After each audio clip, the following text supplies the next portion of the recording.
Namaskar. Welcome to another edition of Navavimash podcast. So, as promised, we are going to start a new series called The Indian Political Theory with our guest, Dr. Bijeet Prasantha. And Namaste. it's going to be an interesting and exciting series where we are going to revisit the political opinion makers, political thought leaders of modern India. So, Namaste, Bijit. Namaste. So before you go ahead and start the lecture, just can you give us an overview, like why it came into your mind to design this lecture for us?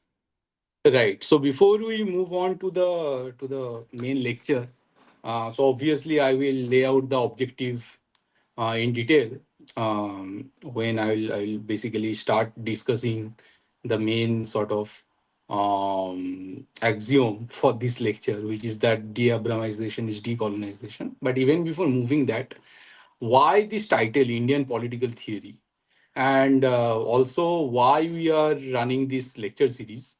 Um, I mean, it sounds weird that we need to frame something called Indian political theory, um, and it seems like the title is so obvious that we might have come up with something, I don't know, more controversial or more funnier than this um, mundane, boring name, right, of this lecture series, which is that, okay, Indian political theory.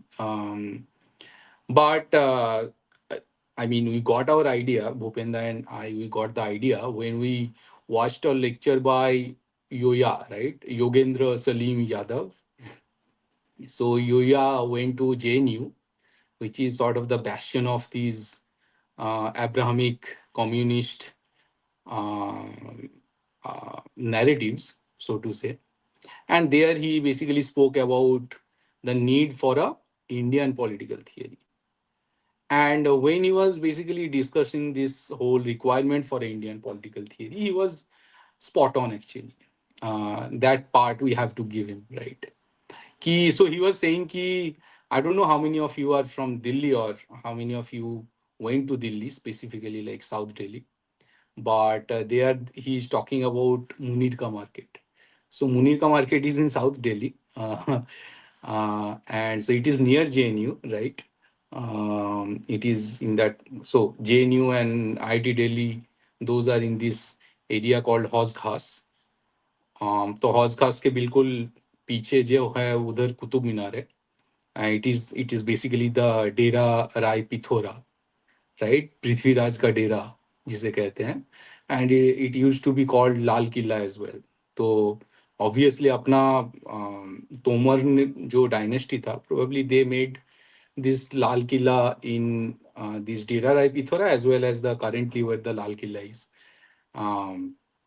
But the point is that he's saying ki, okay, so there is this JNU, but if in JNU you are given a map of, let's say, Manhattan, which is in New York, and if you go to Munirka and then you try to sort of walk in the lanes in Munirka market with the map of Manhattan, and if you start to sort of compare the map of Manhattan with the map of Munirka, you are bound to be confused, right? You will definitely be confused. It is better to not have a map at all while roaming around Munirka than having a map of Manhattan, so to say. And it is a good analogy,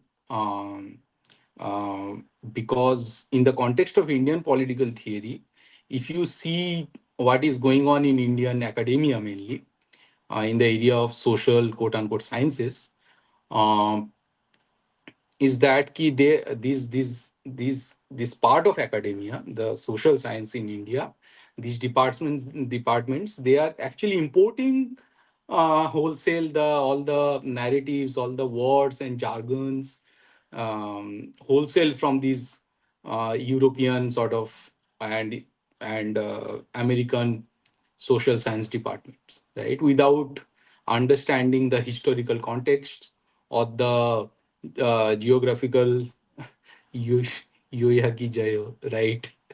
उनके लिए बना रहे हैं, उन्हें खुश करने के लिए. Hopefully he will be happy when he goes through our analysis. Am I visible? In what sense? I mean, yeah, we can see your chat.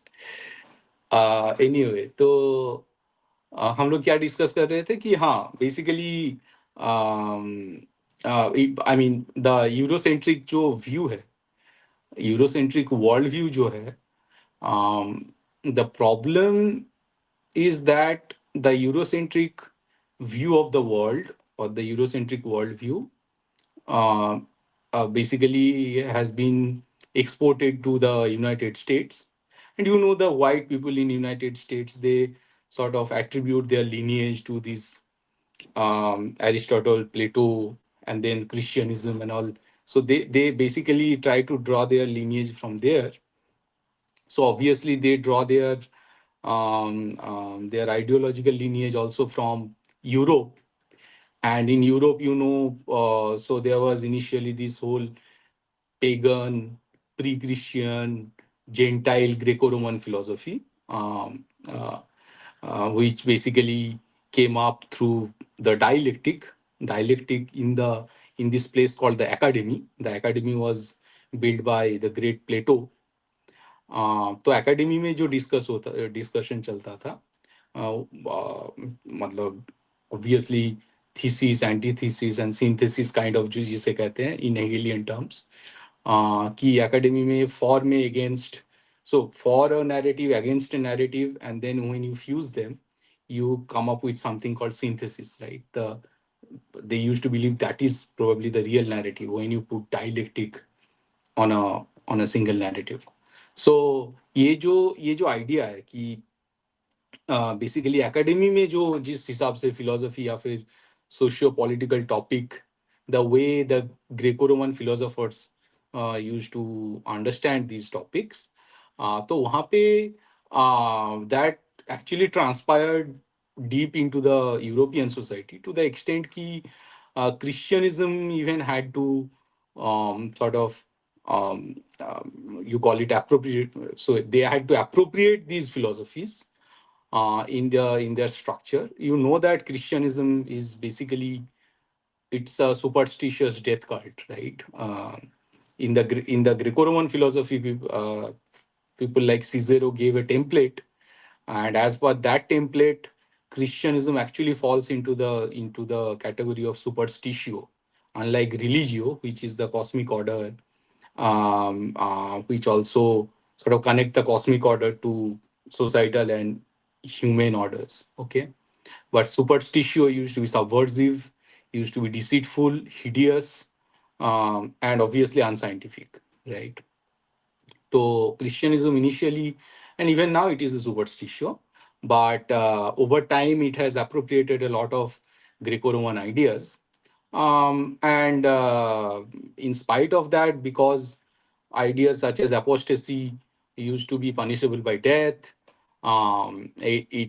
Christianism being a cult, it believes in conformity, it believes in homogenizing the society. So uska asar fir it actually affected the freedom that the Greco-Roman civilization used to enjoy, and it affected the almost 1500 years of the great European civilization, the so-called Roman civilization.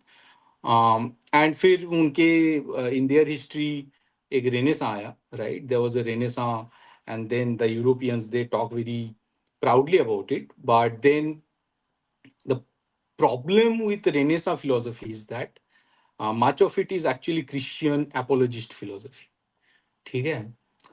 So obviously they had some requirement, and as per that they sort of molded their philosophies.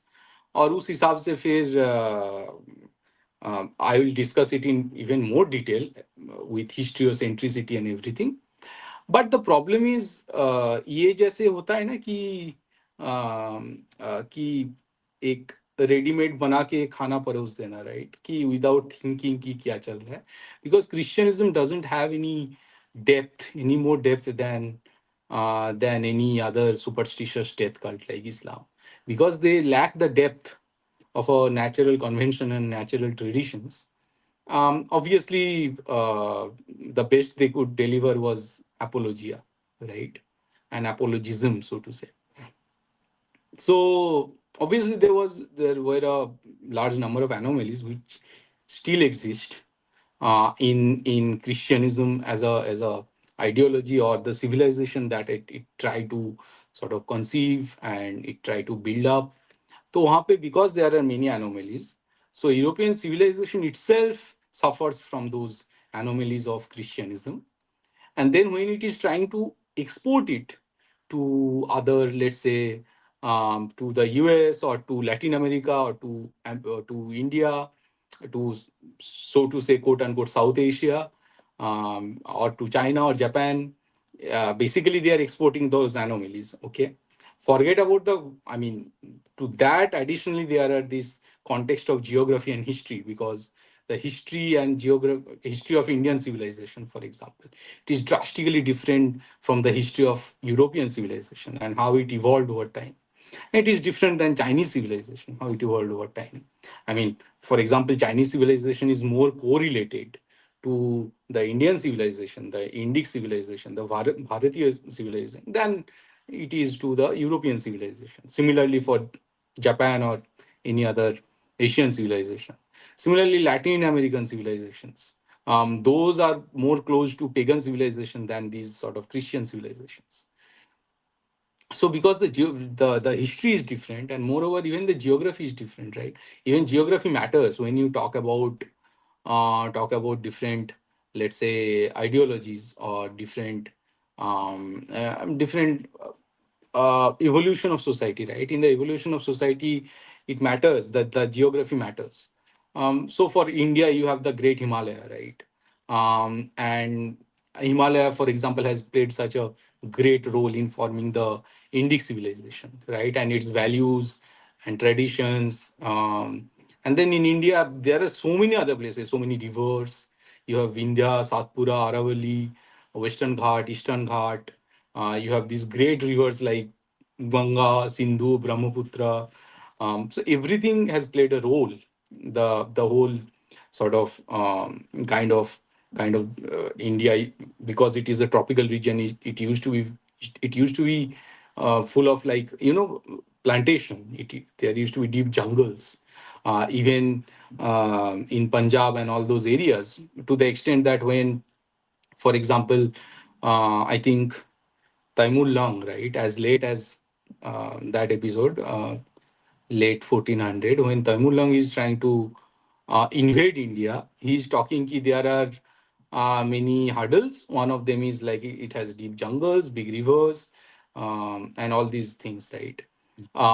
So obviously, all these things, these details of history and geography has played a role in forming the natural convention and natural uh, tradition of a region. But when this Indian academia is importing these wholesale Eurocentric ideas, right, Eurocentric cultish ideas in order to explain our own society, obviously it doesn't fit, and then it lead to deformation, right? It lead to various deformation. For example, you start comparing Varna Jati to the race, which is actually very wrong. You start inventing, you start playing with the Indian chronology. Uh, for example, in spite of the very fact that the Vedas are talking about Saraswati, specifically Rig Veda, which used to exist with that much vigor in around 4000 BC. But then it was drying up gradually, and around 2000 BC, from the geohydrology research, I think it is already proven that around 2000 BC it started to dry up. But then you are dating the Rig Veda from 1700 BC, Bijitda, which is uh-huh. Bijitda, I think like when we are discussing the early stages of this lecture series on Indian political theory, I think a very important question is raised. I think in the chat also we are seeing some good points which we've been given.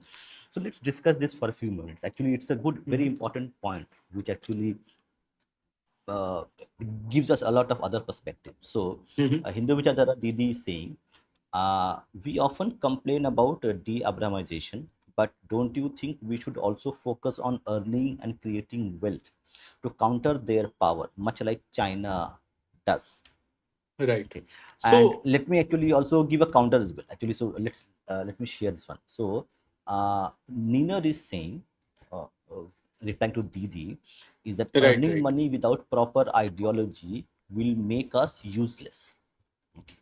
right, Now, again, Abhay is saying a very another important point, which is all are related to actually what we are talk.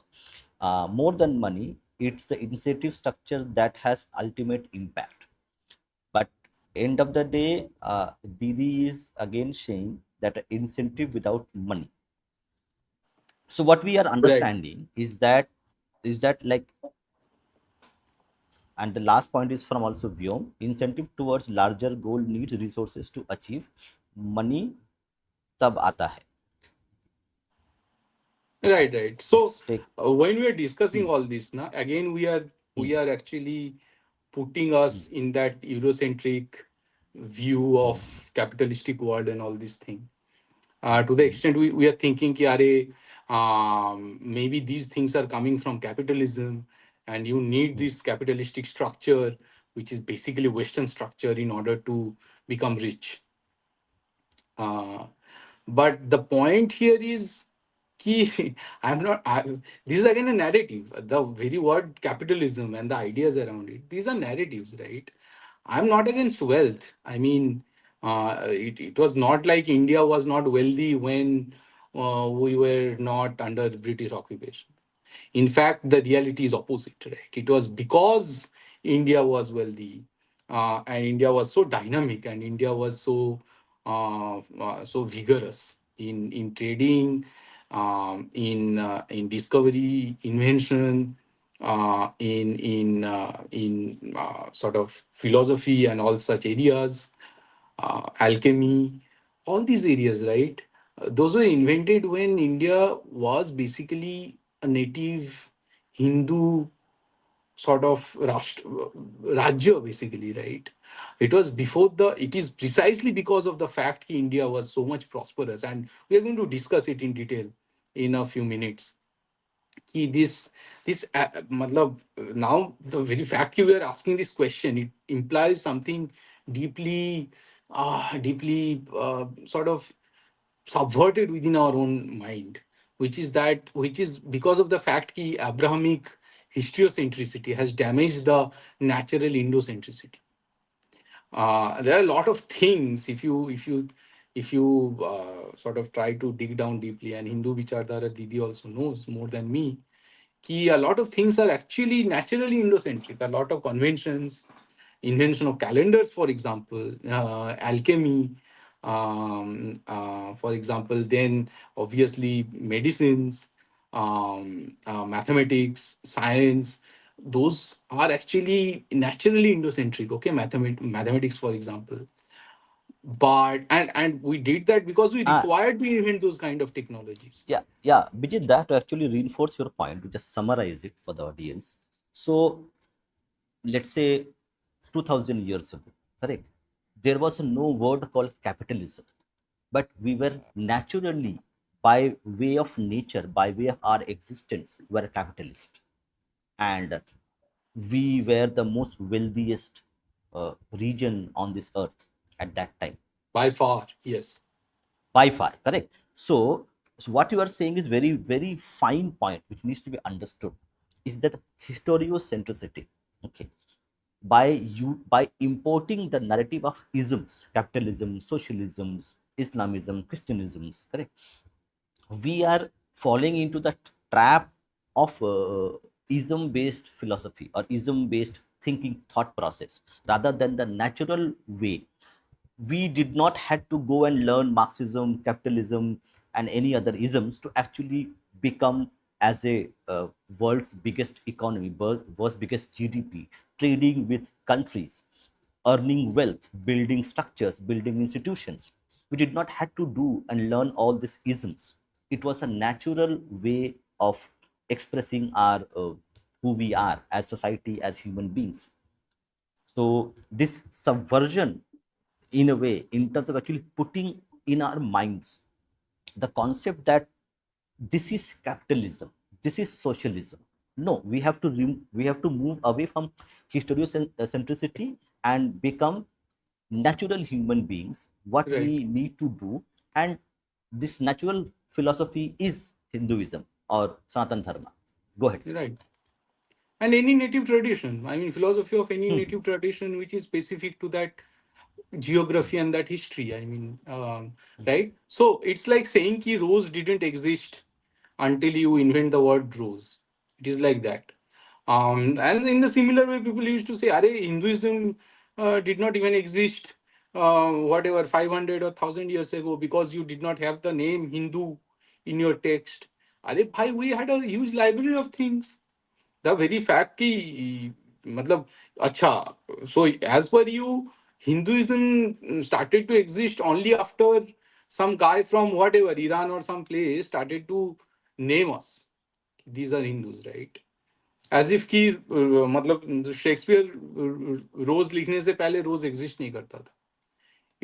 And it is deeply a historiocentric matlab approach to judge a history or to judge any society or any system of knowledge. Okay, it is coming from a deep bias ki until unless I don't know it, this thing don't exist.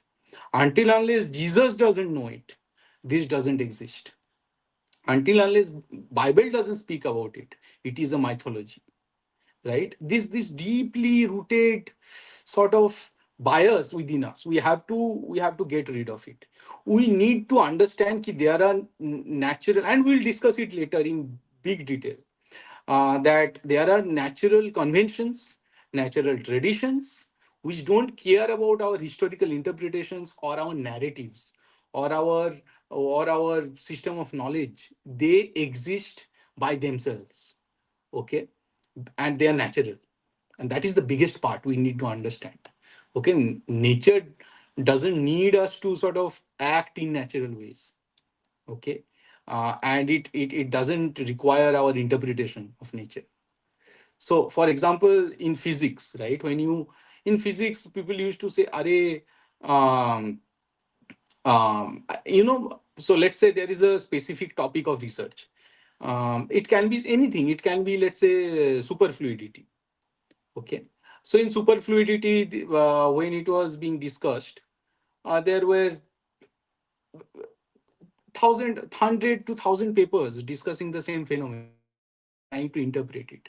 And some of them were giving results, right? Some of them were sort of semi-relativistic. Some of them were completely relativistic. Some of them tried to understand from a purely quantum mechanical point of view. Some of them were using Feynman diagrams, for example, within quantum field theory.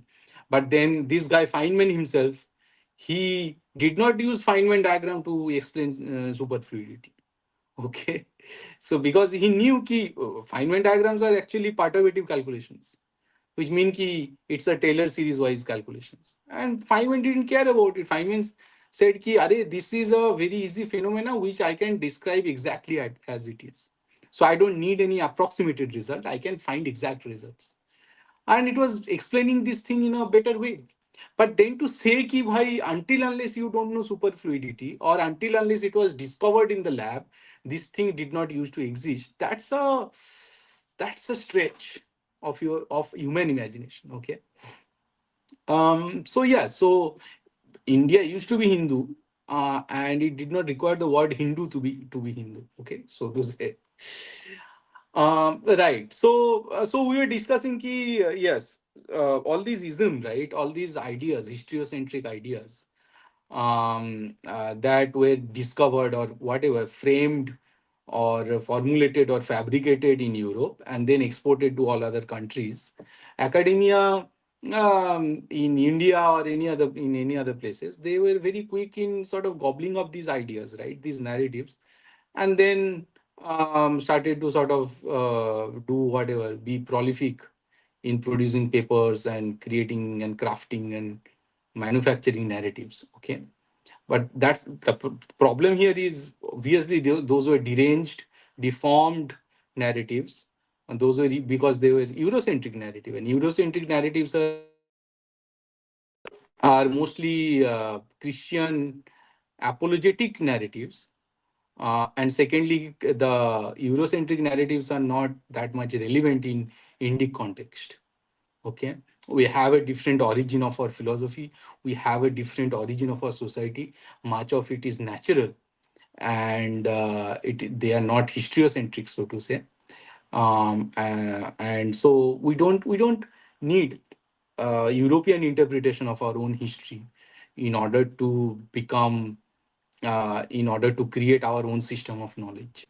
So that's the main point, right? So obviously Yogendra Salim Yadav is not that much eloquent, and he's acknowledging that. But he is nevertheless talking about the requirement that we need an Indian political theory. We need because Yoya is saying that there are issues and histories and politics which are specific to Indian context, and we cannot borrow Western ideas and language and philosophies to discuss Indian polity.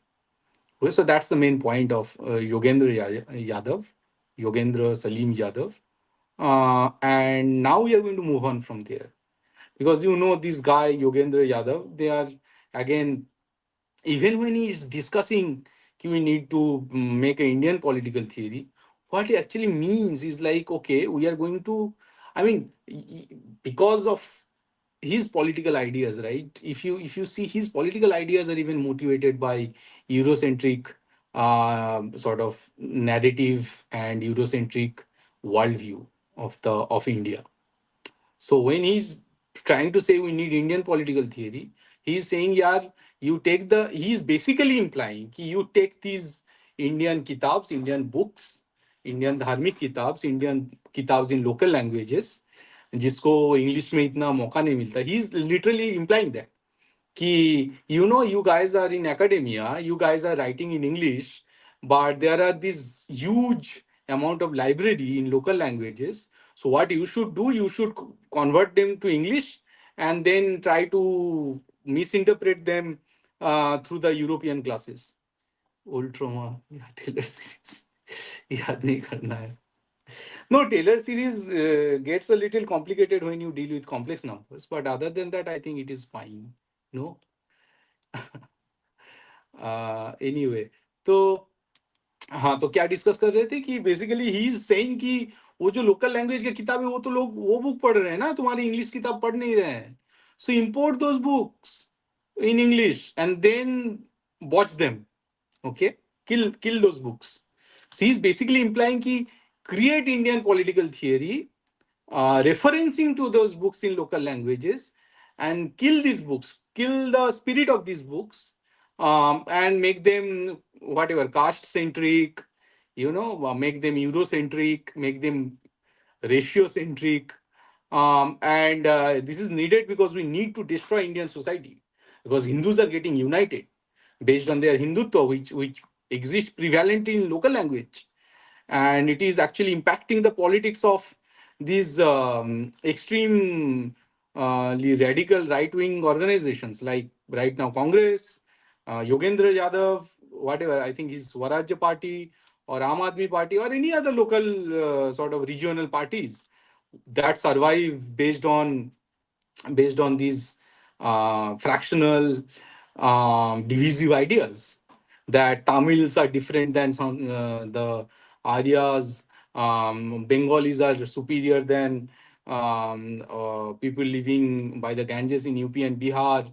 Marathis are different than Bengalis. Marathis are different than Biharis because they need to foment these sort of divisive ideas, these sort of fractional ideas.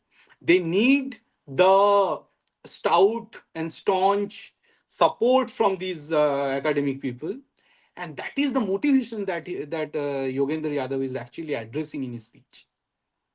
Uh, and and as like any other Eurocentric ideas, this is what Yogendra Yadav is actually trying to invent or trying to extract from these academic people are historiocentric ideas.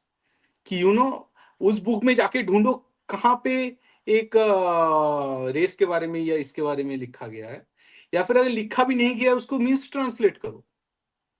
This is the implication, right? Because we know this historically, this is how it happened, right? With the interpretation of sati, with the interpretation of honor in our society, this is how they have mistranslated and misinterpreted our text in their own language, in German or English or French language, and then made a huge sort of literature out of those mistranslations and misinterpretations. Yogendra Yadav is now trying to penetrate more into this, because in British rule they sort of subverted the Sanskrit text. Yogendra Yadav is trying to imply that now we have to subvert all the regional modern language text, like regional text written in regional languages. So this is what he is trying to imply, and this is obviously very much it's a very wild plan. But what we are going to do, like we have always done in India, we are going to take a natural approach and not historiocentric approach. We are and more of about it, we are going to take a natural Indo-centric approach, because we are and we have the right, and we can have the audacity, and we can have the privilege of discussing Indian political theory from Indo-centric perspective, because by the very definition of Indian political theory, Indo-centric approach will be a natural approach. Okay. So in this approach, we can use the natural tradition and convention of India, which is I mean, the natural convention of a continuous civilization, which is our Indic civilization, as well as we can take the historiocentric approach. Because if the historiocentrism is Indocentrism, it is very less likely that it will lead to subversion. Okay. And obviously, in the context of India, this historiocentrism is going to come only because of the Abrahamic invasion in India. Because the when I'm going to talk about the historiocentrism in Indian history, or in Indian political theory, it is going to be around the genocide of Hindus in the medieval India. Because the history of medieval India is the history of Hindu genocide. And when I'm going to talk about this historiocentric approach, I'm going to mention these sort of historical genocidal events that has happened to Hindus in order to understand those wild plans. Because for thousands of years, since the invasion of obviously since the it started with the invasion of this guy Bin Qasim. So Bin Qasim, for example, he invaded Sindh, and in Deval, what he did, he invaded us, he invaded Hindus, and then he killed sort of thousands of Hindus. He gathered the bones, he crushed them, he crushed all the bones, and he made the mosque in Deval out of it. And I'm quoting this from V.S. Naipaul. V.S. Naipaul wrote a book, Among the Believers, an Islamic journey, and he's talking about this mosque in Deval. This mosque, which was founded on 712 AD or 714 AD, anytime between 712 and 714, it was the first mosque in the so to say, United Aryavarta, which was built out of Hindu bones. So the very first mosque of Aryavarta was made of crushed Hindu bones. Okay, so this is the reality, and we cannot evade this reality when discussing about Indian history and Indian political theory, in the sense that how this history has affected Indian political theory, how it has created zimmi out of Hindu psyche, and through inflicting terror in the heart of these zimmis, Hindu zimmis, how it has affected the Indian polity and Indian socio-political structure by large. Okay. So obviously, so as I have said, ki history of medieval India is the history of Hindu Janavidwans, or so to say, the Janavidwans of native people of this land. Abrahamism over the last 1,000 years has damaged every aspect of a fully functional Hindu society. Hindus did not need Islam. Hindus did not need Christianism. Hindus were very happy with their in their own native land, in their own kingdom. They created a huge amount of knowledge, a fully functional working system, and there was no slavery, there was no torture, and it is found from books and accounts such as Indica, written by Megasthenes. Megasthenes is writing there is no slavery or there is no oppression in India. So when he's writing that, obviously, this is a historical record about India that we must care about. So Hindus were happy, and all strata and all faction of society was happy. So and Hindus did not need Islam in this land. Hindus did not need superstition like Islam or superstition like Christianism. Yet they came, they invaded, they perpetrated extensive destruction and genocides for 1,000 years. They created vacuous socio-political structure and institutions to wipe out Hindus of existence. They converted, they looted, they killed, they enslaved Hindus to the extent that we the Hindus, we lost the coherence of our history, politics, geography, philosophy, and social and moral values. So this distortion in the native socio polity of India, when you are going to discuss how this distortion actually happened in the form of Sadasatru, right? We have to invoke this part of the history in order to understand the current socio-polity of India. They also Yoya, people like Yoya and much of academia talk about this whole casteism, for example. Now, casteism, because it has an ism, we can safely guess that it will be an Abrahamic construct.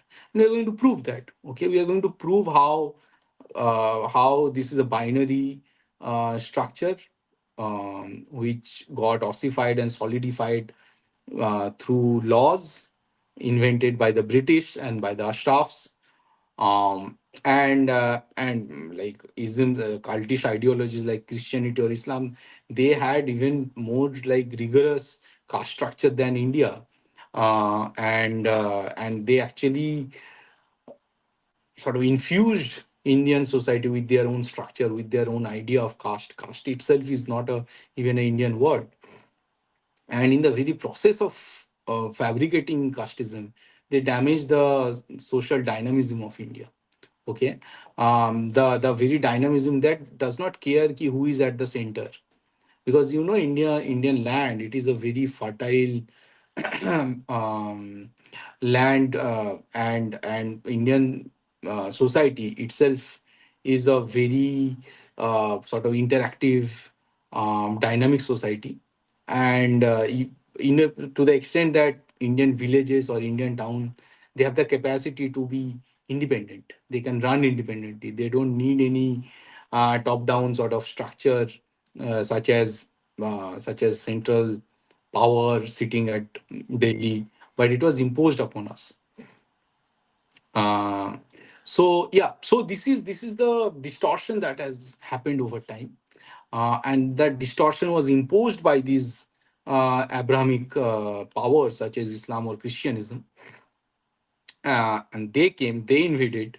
So Hindus didn't need Islam, Hindus didn't need Christianism, Hindus didn't need this sort of whatever ki sarva dharma vada pav, and Christianism, Islam, they are not even dharma, right? Because they are not religion by the very definition, by the very template defined by philosopher Cicero, who was the philosopher when of the same place, of the same Rome where Christianity was expanding. So, by the very template of Cicero, Christianism is a superstition. But you see, the Indian Constitution right now has given has sort of given the manyata to Christianism or Islam of a religion. Ki these are religion and these are not superstition. This is against the very natural philosophy of humanity, and by forcibly putting this narrative with this a religion, obviously, it may be the court, the law, the order, the norm, the legislation, police, the parliament, it has actually subverted the natural philosophy of this country. So Obviously, this distortion need to be pointed out, and it need to be addressed in this lecture series, because once we know which are the real enemies of Indian polity, of Hindu polity, so to say, of the natural polity of India, it will be easy to us to find out a way in which we can counter them. Okay. So now the next point, why we need Indian political theory from our natural perspective, from our natural native Hindu perspective. Okay. Point two is Abrahamic historiocentricity has damaged natural Indocentricity. What do I mean by that? So I prepared a lecture about it, and I think it will be a good place to sort of bring this up, right? So Indocentricity, I want to actually read a few passages from there. Right. So here I need to start with this point that, so I have already talked about the natural convention and natural tradition against historiocentric tradition, right? So right. So Abrahamism, what is Abrahamism? What do I mean by Abrahamism? Let's start defining these things explicitly. So Abrahamism is a set of political ideologies born abruptly at some point in history to serve petty political purposes. They were invented and instrumentalized to create a mob of special, superior, quote unquote, superior people who apparently deserved more rights than the others. Okay. So even the right to rule, extort, and exploit the commoners, the heathens, the pagans, kafirs, or unbelievers. Now, because these cults, the so called Abrahamic cults, they were born in datable history and took advantage of specific socio-political crises, they had to resort to historicity and historiocentricity for the existence and politico-theoretical justification of their cults. Right? They need that historiocentrism. Okay, they need that historiocentrism to justify their very existence. And the propagation of these cults had to breed division and widen fractures within society, because it is the vertical split of us and them that could create various camps within a community which would then cease to interact with each other. So in order for Abrahamism or Abrahamic cults to expand, it needed that us and them division, because once you create that different camps, ki this is us and this is them, then you can set up your it is apt it becomes easier to set up traps in which you can sort of trap the others, and bring them to your camp by force, by terror, by deceit, by falsehood, and whatnot. Okay. Now, this inevitably led to a situation when one faction would side with the Abrahamic cult, while the other would stand against it. Right? This ensured that Abrahamism never needed the consent of all mankind. Now, so why I'm saying this? Because when you have a natural order, right, it sort of becomes intrinsic. It becomes an intrinsic moral order. It becomes a spontaneous, humane moral order that naturally get the consent of all mankind. You go to a tribal society, right? They have certain rules and certain restrictions, certain way of life, and it is diverse. I mean, if the geography change, if the history change, those rules also change. But somehow it manages this natural convention, natural tradition. They manage to gather the consent of all mankind, specific to that society at least. But Abrahamism doesn't need that. In fact, Abrahamism need this tussle of us and them in order for Abrahamism itself to thrive. Furthermore, the cults of Abrahamism made it perpetual ambition to replace natural rights and natural moralities with historiocentrism.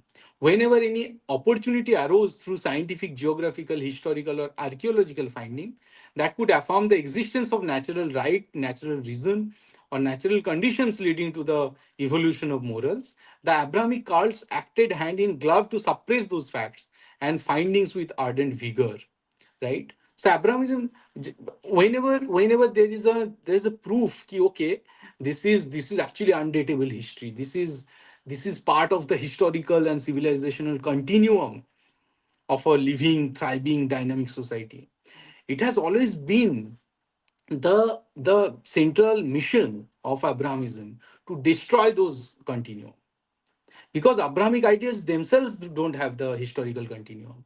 So they need to destroy the continuum of these natural civilizational values in a society. Okay, now I can give you example, right? So when, for example, these guys like the British came here, they started to attack Rig Veda. They started to distort it. They started to distort the very word Arya to come up with this Aryan invasion theory to create division in this society. They started to divide India based on how one looks, right? Based on the skin color of people, based on the geographical location of people, Arya or Dravida, right? So because they themselves have lost that continuum because of obviously genocide on this in their society perpetrated by Abrahamism itself, they seek to destroy the civilizational historical continuum of other civilizations and other societies as well. Another example, when, for example, this issue with dinosaurs, right? So when the fossils of dinosaurs were found to be older than the mythical biblical age of the earth, because Christianism believes that earth was created in 4004 BC, right? Or when it was discovered that Earth moved around the sun and not otherwise, Abrahamism banished and punished the scientific, archaeological, and astronomical explorers very harshly, all to keep the faith of their lambs intact in the biblical truths. This continuous attempt from their end to suppress the naturalness of theories, reason, knowledge, and societies emboldened them to announce the most brutal lies, such as point one, history teaches us that no natural rights exist. Point two, rights cannot be universalized. And point three, rights need reason to be revealed, which presupposes cultivation of a rational mind.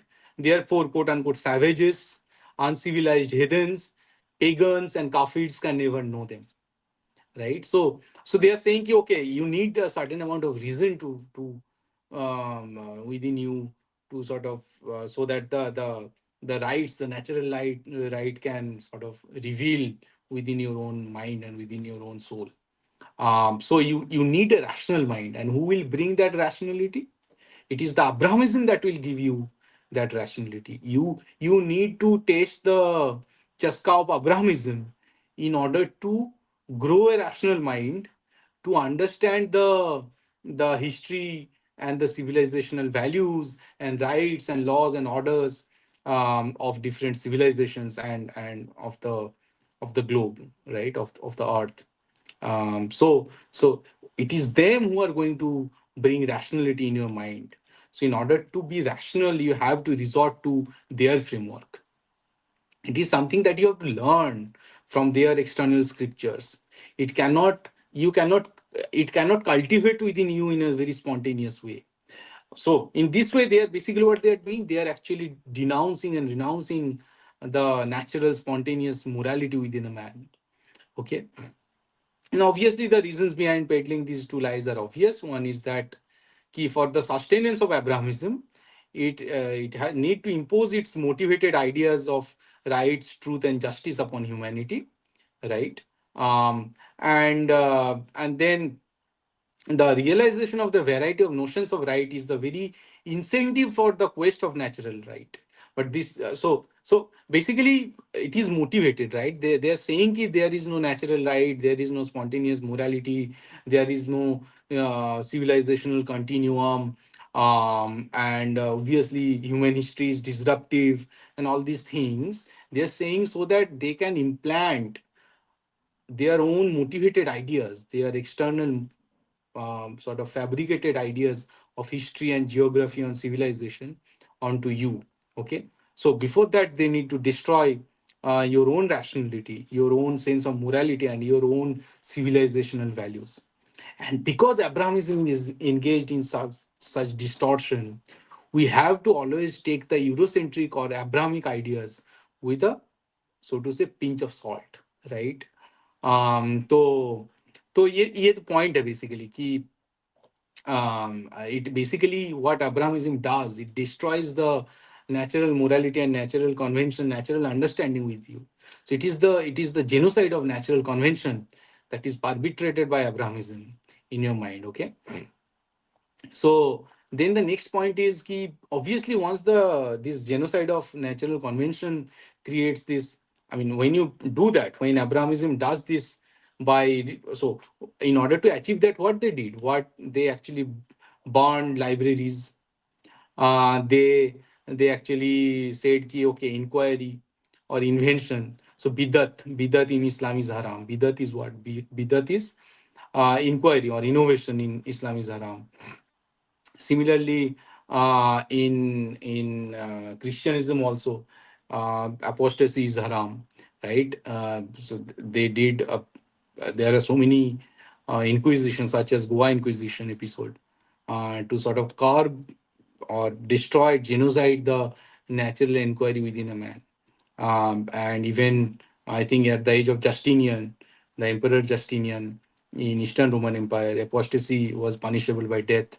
Even in Islam, also apostasy is punishable by death. So they established this genocide of natural convention by force, by brute force, by burning libraries, by burning people, by burning culture, by destroying plantations, by destroying the very history, geography, and whatnot. Now, obviously, they had this thing in mind ki if we destroy all these things, if we destroy libraries, destroy the natural memory, the civilizational memory, it will be easy for us to sort of manipulate and sort of propagate our own idea, right? The idea of Abrahamism. Now, the problem is that this genocide of natural conventions, it creates countless anomalies, and it leaves behind abundant traces of sins committed by the Abrahamics, which these petty ideologies tirelessly attempt to whitewash in every corner of the society, right? So, on one hand, the vile motivation to establish homogeneity drives them to absurd claims that the diversity of notions of rights and conventions prove the non existence of natural right. So, basically, because these are homogenizing ideologies, they say कि यार, you look around in the society, सब अपने अपने हिसाब से काम कर रहे हैं. There is so much diversity. Everyone is going their own way. There has to be some homogeneous rules, right? So in order to establish this homogeneity, they start these absurd claims that the diversity of notion of rights and conventions. They're saying कि यार, तुम्हारा उड़ीसा का culture अलग है, बंगाल का culture अलग है, tribal लोगों का कल्चर तो अलग है. ट्राइबल ट्राइबल कल्चर जो है वो अलग रिलीजियन है, जो हिंदुइज्म से अलग है. And you guys are so diverse. इसमें कोई होमोजिनिटी नहीं है. एंड इट एक्चुअली शोज कि because you don't have the homogeneity in your convention, it means ki it implies the non-existence of natural rights and conventions. कि India के अंदर इतना diversity है, उसका मतलब ये है कि इंडिया के अंदर तो कोई रूल ही नहीं है. इंडिया के अंदर कोई नेचुरल ऑर्डर नहीं है जिससे चीजें चल रहा है. तो हमें ऊपर से थोपना होगा वो जो नेचुरल ऑर्डर है, हमें ऊपर से नेचुरल लॉ बना के तुम लोगों को कॉन्फर्म करना होगा. You guys need some conformity, you guys need some homogeneity, right? And this homogenization is the essence of Abrahamization. Okay. Now, if as if diversity within an ism implies the absence of that ism, right? So यहाँ पे मैंने कुछ कुछ लिखा है, जहाँ पे I am trying to question कि as if लगा के. So it is again a rhetorical long sentence which I anyway want to read here. I hope कि you will be able to retain your concentration for this long sentence. So, on one hand, the vile motivation to establish homogeneity drives them to absurd claims that the diversity of notions of right and conventions prove the non existence of natural rights and convention, as if nature and her components were all painted in the same color, as if diversity within an ism implies the absence of that ism, as if history and philosophy could not coexist and together deepen our understanding of right, nature, justice, or convention, as if philosophy should surrender the right to discuss such questions solely to history and historicism, as if the philosophical elements within a race's historical discourse reduced its entire history to mere mythology, as if rights and justice, being conventional in a society, could therefore have no basis in nature, as if all rights and all justice rested merely on arbitrary communal decisions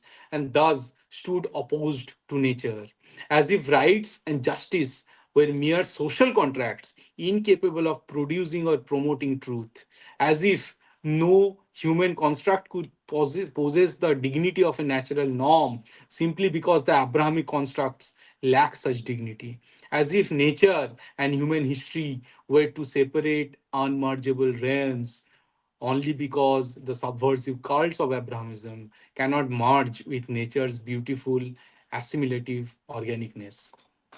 सो यहाँ पे basically मैं बोल रहा हूँ कि कि just because this thing is missing in Abrahamism, this natural beauty, natural assimilation and organicness, they think कि यार बाहर के लोगों में भी रहना नहीं चाहिए, मतलब जो जो नेचुरल सिविलाइजेशन है उसमें रहना नहीं चाहिए. और फिर वो बोलते हैं कि अगर हिस्ट्री में थोड़ा बहुत फिलोसफी रह गया ना, अगर हिस्ट्री में थोड़ा बहुत मेटाफिजिकल इंस्टेंसेस डिस्क्राइब कर गया, फिर वो माइथोलॉजी बन गया, फिर तो वो हिस्ट्री नहीं रहा. Because you see in what is the natural convention से जब तुम एक बुक लिखते हो, you don't tag it as history और फिलोसफी और दिस. दिस आर लेट्स पुराना. A Purana can have itihas, Purana can have a pinch of some bit of philosophy, some bit of geography. It just doesn't care, right? It is Puran. It has a part of itihas as it happened. It has some amount of philosophy. Like in Mahabharata, you have the Shanti Parva by Bhishma. You have Bhagavad Gita being preached by Bhagwan Krishna.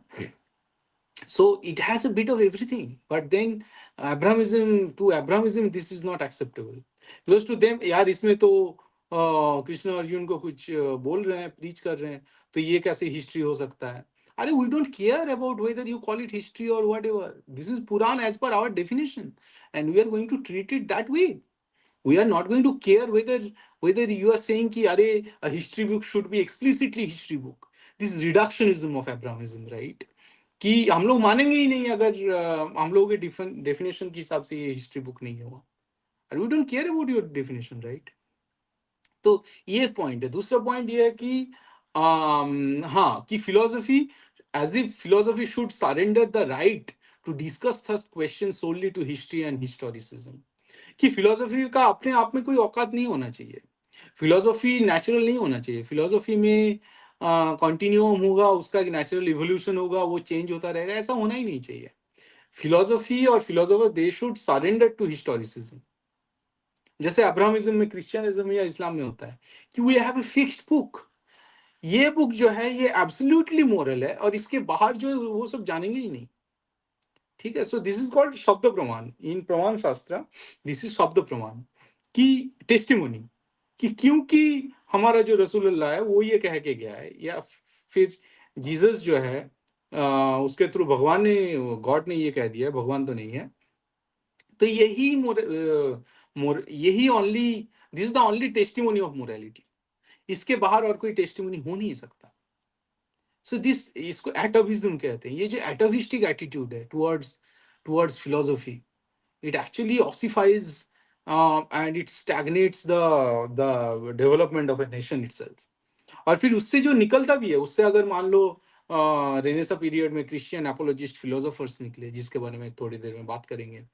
सारे लोग, जैसे मान लीजिए Immanuel Kant हो गया, या फिर ये लॉक हो गया, हॉब्स हो गया, ये सारे they were basically, as I prove it, they basically Christian apologist philosophers. उसके बाद रूसो जैसे आया, जो जिसको बोला जाता है द, जिन्होंने फ्रेंच रेवोल्यूशन को फोमेंट किया था.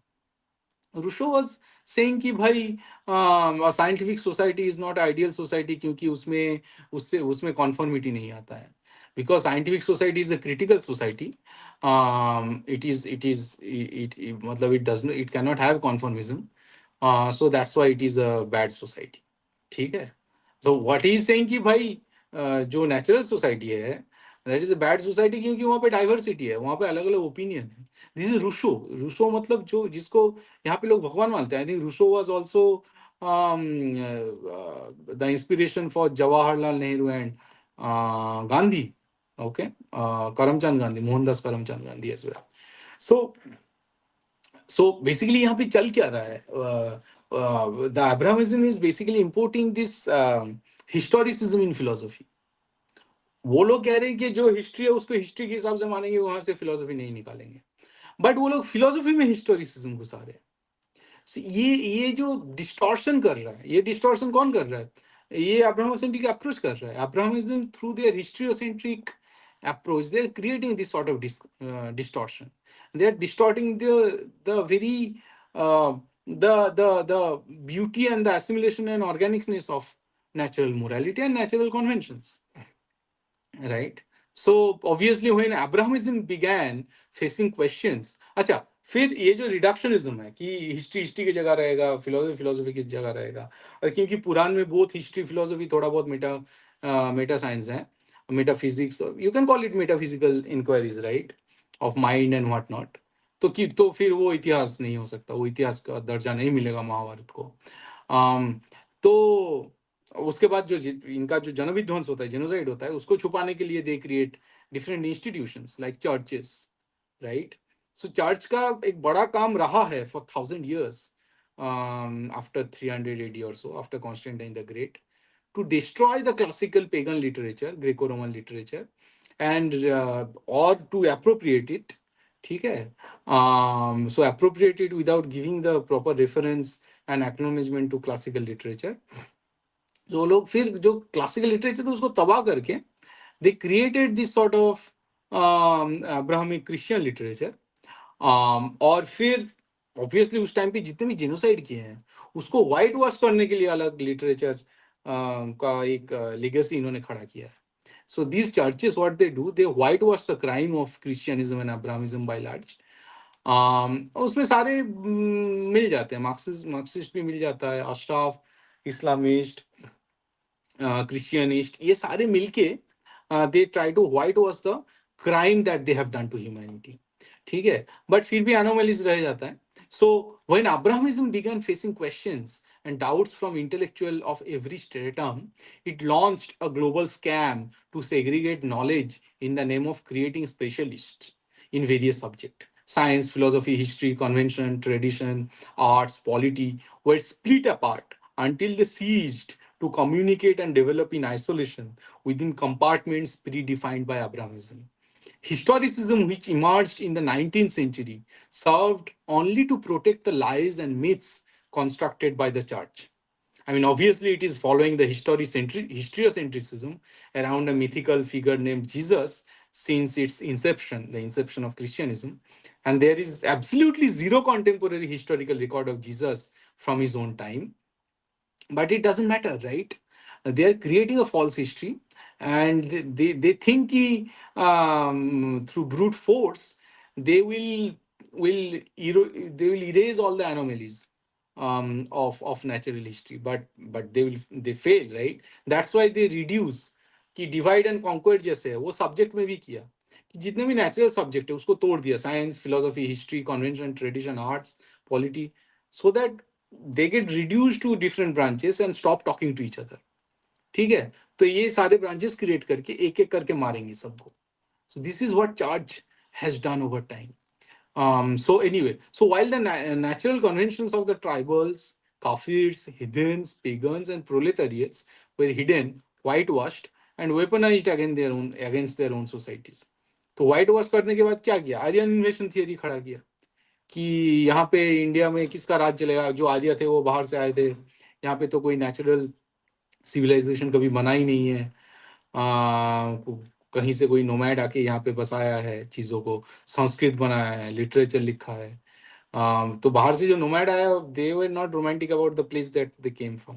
मतलब यूक्रेन जहाँ से आए थे, अभी तो वो जगह यूक्रेन ही है जहाँ से ये आर्यन आए थे सो कॉल्ड.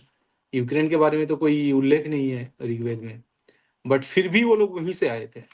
ठीक है, because this is Abrahamic historiocentrism. This is the Aryan invasion theory, which is a crucial part of Abrahamic historiocentrism, that that denies the natural evolution of Indian civilization.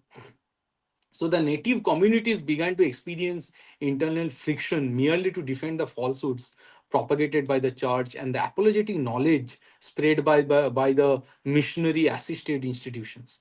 This led to countless genocides of the natives, civil wars, societal distortions, political subversions, and creation of countless divisions and boundaries. ठीक है, ये इन्होंने किया है. इन्होंने हमारा मतलब ये जो मतलब समाज को बेसिकली समाज का खून बहा दिया है इन्होंने. समाज का अलग अलग जो अंग होता है उसको पहले अलग किया और फिर पूरे समाज को तोड़ के खत्म कर दिया समाज को. ये एक्चुअली अब्राहमिज्म ने किया है. Now but what did Abrahamism. Now I am going to coming to the main point जहां पे हम लोग चालू किए थे. इफ यू रिमेंबर, हमारा पॉइंट ये था कि Abrahamic history of centricity damaged the natural Indocentricity. So, but what did I don't know whether Bhupenda is here. If Bhupenda is here, I can have I am here. some I sip am here. of water and then I can. तो तब तक question ले लेते हैं हम लोग. अभी discuss करेंगे इंडिया के कॉन्टेक्स्ट में कि हिस्ट्री कैसे एक्चुअली जब रेनेसा वाला पीरियड आया when they started to look at the East, उन्होंने पाया क्या, फिर उसको कैसे डिस्टॉर्ट किया. I am going to give an instance of that history. But we can, I think it is a very good time to take questions if someone has any inquiry or anything. Yes, we have. I think you need to. Yeah. So let me just take the question. Okay, there are a few So this questions. part is coming, whatever I have discussed, some part of it Hmm. is coming in my next book, which is called The Split. But ये जो Indian political theory, इस पे अलग से एक book निकालेंगे योया के लिए. ठीक है. और वो जल्दी हो जाएगा क्योंकि वो स्प्लिट वाले बुक से ही हम लोग ज्यादातर उठाएंगे चीजों को. तो ये स्प्लिट वाला जो मैंने बुक लिख रहा हूँ उसी का पार्ट मैंने अभी तक डिस्कस किया है. Yes, so the question is from Hindu Vichara Didi. So, India was always good at adapting good systems from other nations before invasions. Why can't we adapt positive points from Western concepts? Right. Now the point is, जैसे हम लोग अभी discuss करेंगे, ये जो waste का मतलब Europe है बेसिकली, राइट. तो यूरोप जब ये उनका सिस्टम बना रहे थे, they adopted it from India actually.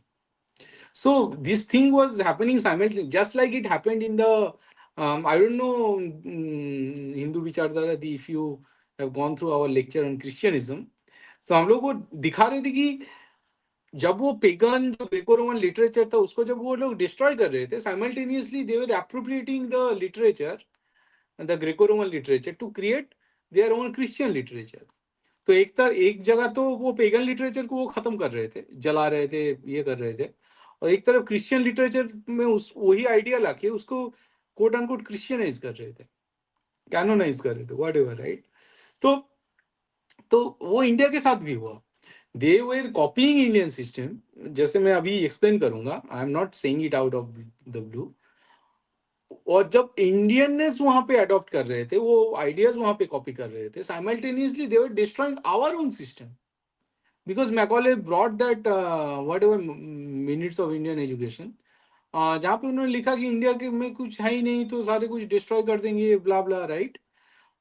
इनको इंग्लिश में पढ़ाना चालू करो, इनके कोई किताब तो ढंग का है ही नहीं.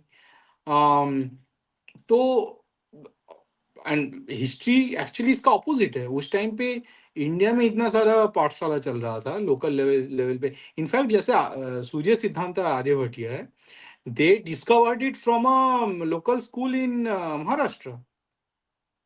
Okay, so from some place in Bombay province in some remote language. वो बुक फिर पहुंचा वहां के उनके पास. आई थिंक वो कैम्ब्रिज पहुंचा था, वहां से वो यूएस में ट्रांसफर हुआ. यूएस में काफी सारा डिस्कवरीज है जो उस बुक के बेसिस पे हुआ है. ठीक है. There are a few things on the meteor shower. उसके बाद वहां से फिर पेपर आने लगा एस्ट्रोनॉमी पे, ये जब आर्यभट्ट और सूर्य सिद्धांत वहां पे पहुंचा. तो ऐसे काफी सारी हिस्ट्री है जहाँ पे एक्चुअली उन्होंने अपना चीज, हमारी चीजें अडॉप्ट करके हमें बर्बाद किया है, ताकि हम लोग हमारा जो हिस्टोरिकल कंटिन्यूअम है वो हम लोग भूल जाए. and we start adopting the Abrahamic historiocentricity, or at least the Abrahamic historic narrative of Indian political theory, so to say.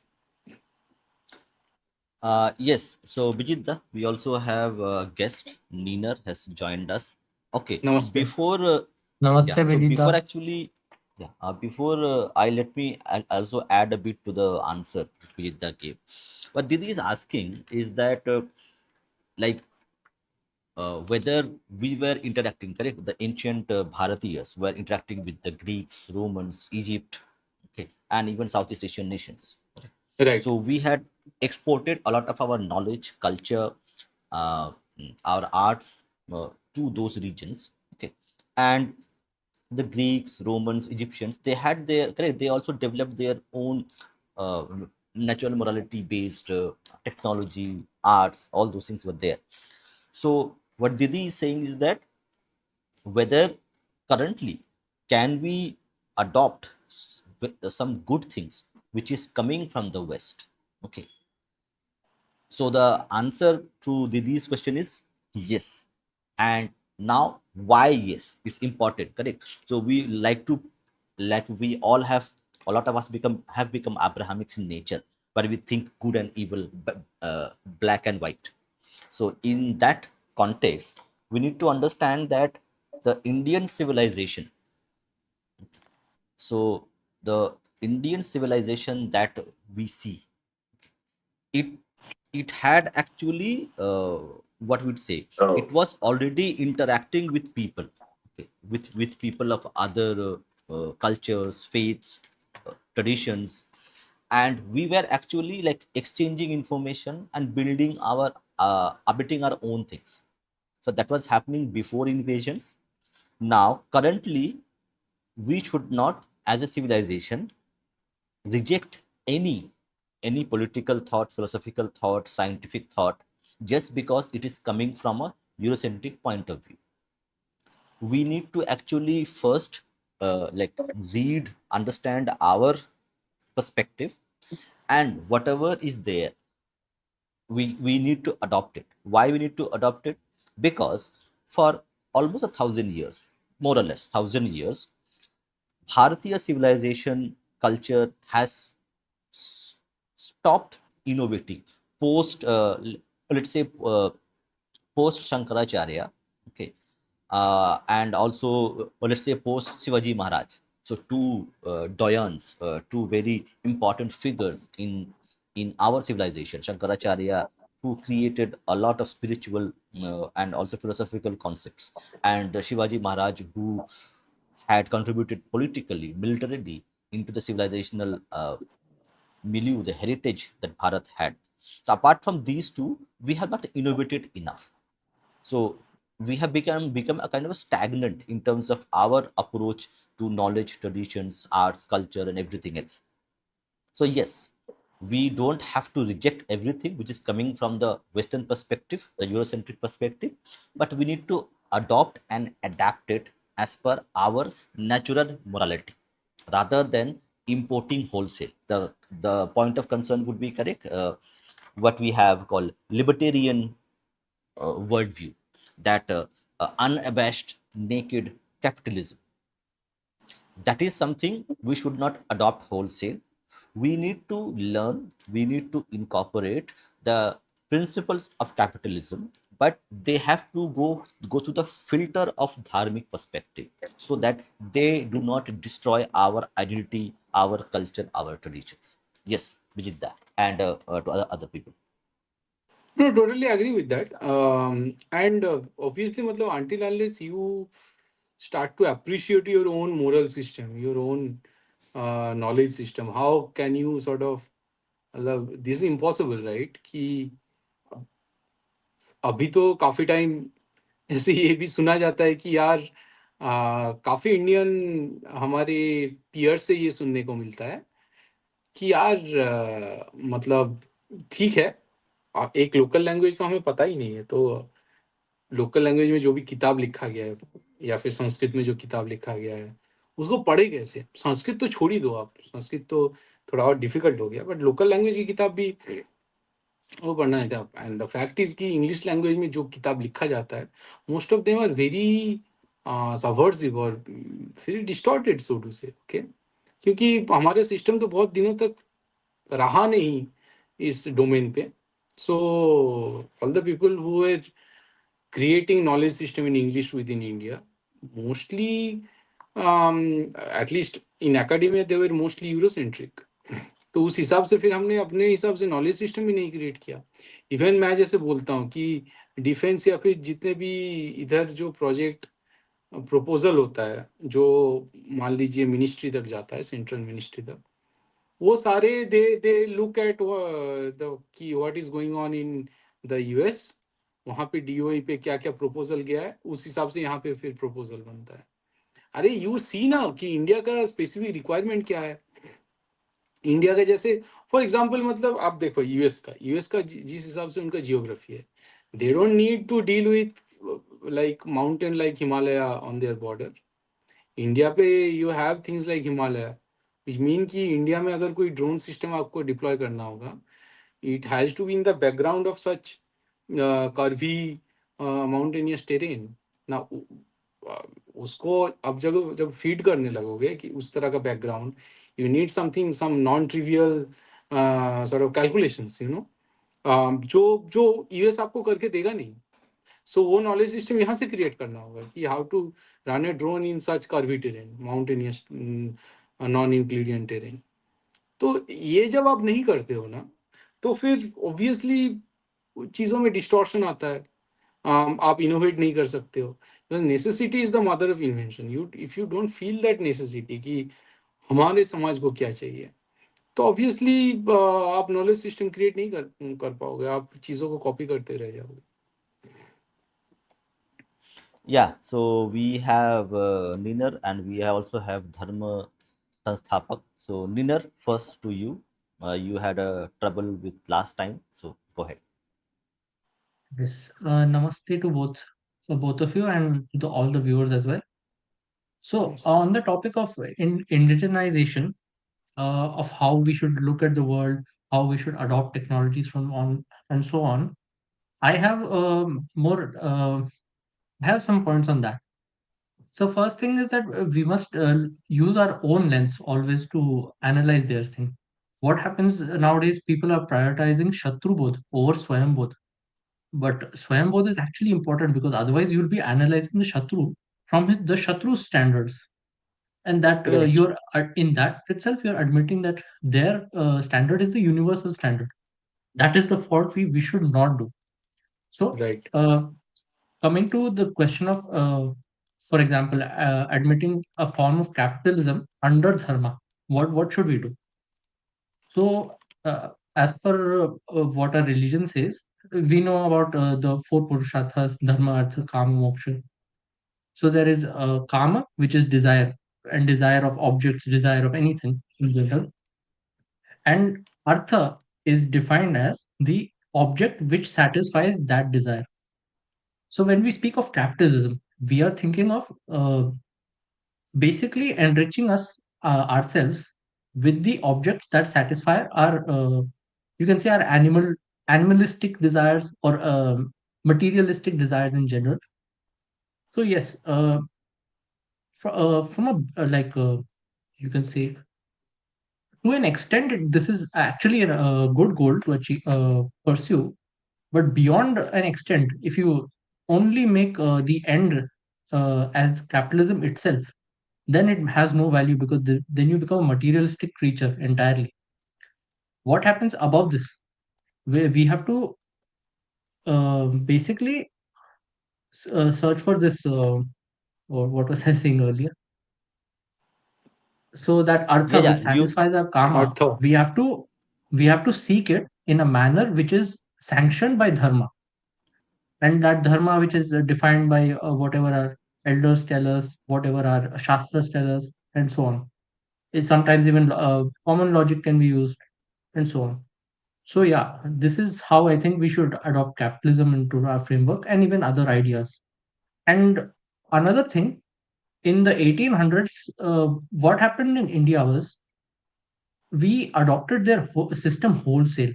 not just technology or not just humanities or so on. Everything came from outside, and we were just seeing ourselves in their mirror. Basically, we stopped seeing them in our mirror. When we see them, when we start seeing them in our mirror, we'll notice that simple ideas, like for example, in our education, we divide things between humanities and sciences. This thing did not really exist in our time, though we can make a distinction that technology as a whole was treated as separate, but the sciences and humanities distinction, this is not exactly from our framework. So yeah, I think in general, what we should do is that we should adopt the technologies from the West. In technology adoption, we should always try to look at them with our own mirror, adopt. You can say there are some universal standards to technology, so we can always apply them. But when it comes to humanities or social sciences, there are no universal standards. So we have to apply our own and always see them through that lens. Yeah, that was my point basically. Yeah, neither. So correct. So this verse we all know from Chanakya, correct, from Arthashastra. It actually reinforces your point. Right. So that is the dharmic lens that we need to see. A lot of us, this one more argument. I was having an argument actually on our channel's community post with one person who says that the dharmic principles, the dharmic concepts, the dharmic philosophies, okay, the dharmic way of living is incompatible with our current modern lifestyle.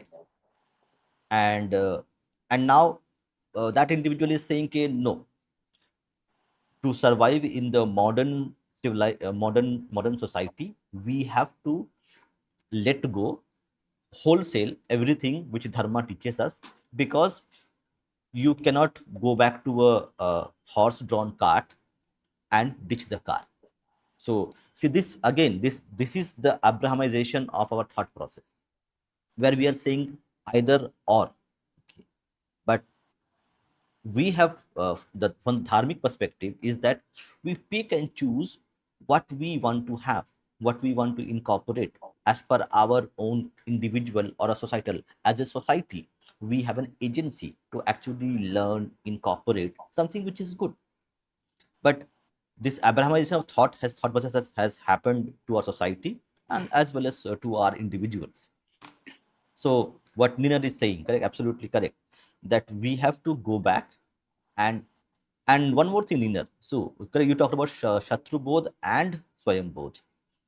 See, again, when somebody says कि we need Shatru Bodh first and Swayam Bodh later, that may be appropriate when you are in a existential battle with the adversary. At that time, take example. Right, If right. tomorrow, if tomorrow, so everything has its own contextual things, the way they are applied. So tomorrow, if aliens invade us, so at that time, will India, China and Russia say, no, no, we will fight each other, whoever wins, that person will go and fight the alien? Is that logical? No. At that time, our Shatru bodh, the human beings, is going to uh, like become the highest priority, and whatever differences Chinese, Russians, Americans, Indians have, they have to be set aside. So in that context, but that has a construct when By you the are way, in have a you seen the movie Look Up? Look Up. There was a movie. I mm, think it was in no, Netflix. no, yeah, yeah, This is I know the movie precisely but on this not watched. idea. Hmm. Precisely on this idea. Ki there's a meteor which is approaching the Earth, and then then there is some rich guy who is giving a plan कि वहां से फिर gold extract जो भी है mineral ये सब extract कर लेंगे, फिर उसको ब्लास्ट कराएंगे. जब तक ये एक्सट्रैक्ट ना करते हैं तब तक ये कराने का मतलब नहीं है. And then they had their own capitalist mindset, and there were like obviously different opinions, so they didn't destroy it, and then the meteor actually hit the earth, then extinguishing the humanity. Yeah, see, Yeah. correct, exactly same way, correct. So like a builder would blindly to make money, they will build buildings everywhere and sell it. Right. Correct, Vijay? So that's Right. that's how blind humans are. How short Right. termism actually works. Correct. A builder would like to like a person who builds road. He would like to build road everywhere and make money. So you would Because not we are believe this. blinded. You would not believe this. It Hmm, was 2011. hmm, So in my BTech time, right, in IIT Delhi, hmm, hmm. obviously there was this humanities department, right? And then in the humanities department, we were giving this. So the professor used to give us notes on which we had to discuss and debate on all this thing. And then I got this. I mean, all of us got this key. Why corruption could be advantageous in third world countries, because then the UPA government was going through this whole corruption, right? So then they gave some weird research paper written by some guy somewhere in some academic journal, where we had to debate and justify corruption कि हमारे जैसे country के लिए अच्छा है कि कुछ कुछ लोगों को तो पैसा मिलता है, अगर रोड टूट जाता है और एक साल बाद बनना चालू होता है, वो एक्चुअली मतलब एक साल बाद फिर से बनाना पड़ता है, that is better for our economy. You see मतलब this is how short sighted and how this sort of how the Indian academy work, right? This is as simple as this कि ये लोग खुद के कारनामों को जस्टिफाई करने के लिए they can go to any extent. Yes, Vijay, to actually reinforce your point, correct. So lot of people say by definition capitalism is exploitative. If I am employing you, I would want the most out of your productivity so that it enriches me. That's conceptually that is correct. Correct. If I'm employing you, if I am paying you salary, I would like to extract the maximum out of your output so that it could enrich my company. Now Right. that is fine. That's how human nature works. Correct. We want something for ourselves. We want our own house. We want our own something that we own. We say, okay, I own this thing. But Right. that's a very short term approach. That is how evolution actually works. But if somebody is going to analyze it, that if I am going to build a building on every inch of land and an ocean on this earth, you will have no place to grow food. So the short termism is something which is a problem. The solution is, from our perspective, the dharmic perspective. What is the dharmic perspective? You do something which actually preserves the nature.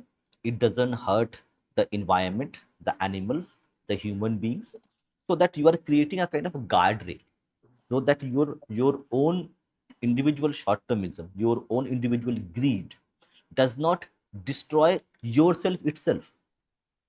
Correct. We have enough nuclear bombs right now in the earth to actually destroy humanity by themselves. So we have built nuclear weapons to actually destroy ourselves. So that's how humans are.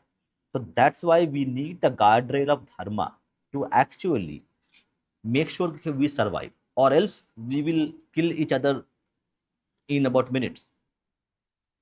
Yes. Dharma Rakshak, the Dharma Sansthapak, you want to have something? Yeah, I already had my dinner, so I don't want to have something. But namaskar to all of you. Uh, just wanted to put forth my point. Hmm, But thanks for offering.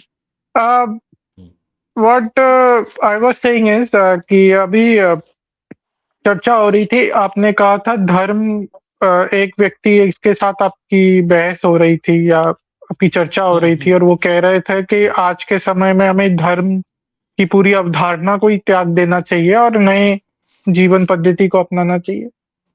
और तो मुझे समझ में नहीं आया कि धर्म को नहीं नहीं आया. की अवधारणा उसमें को. मैं I think what lecture we are having, we are actually against it. I don't know who said that.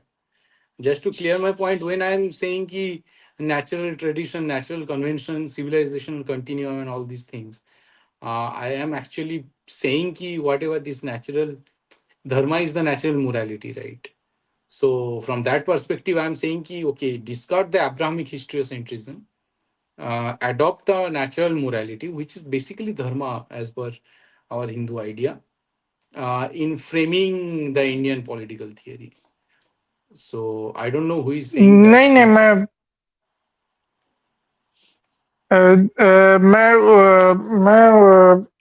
मैं उसी की बात कर रहा था विजिता कि वो धर्म मैं रिलीजन के हिसाब से धर्म शब्द का प्रयोग नहीं कर रहा हूँ। मैं यहाँ पर वही कह रहा हूँ कि धर्म की अवधारणा।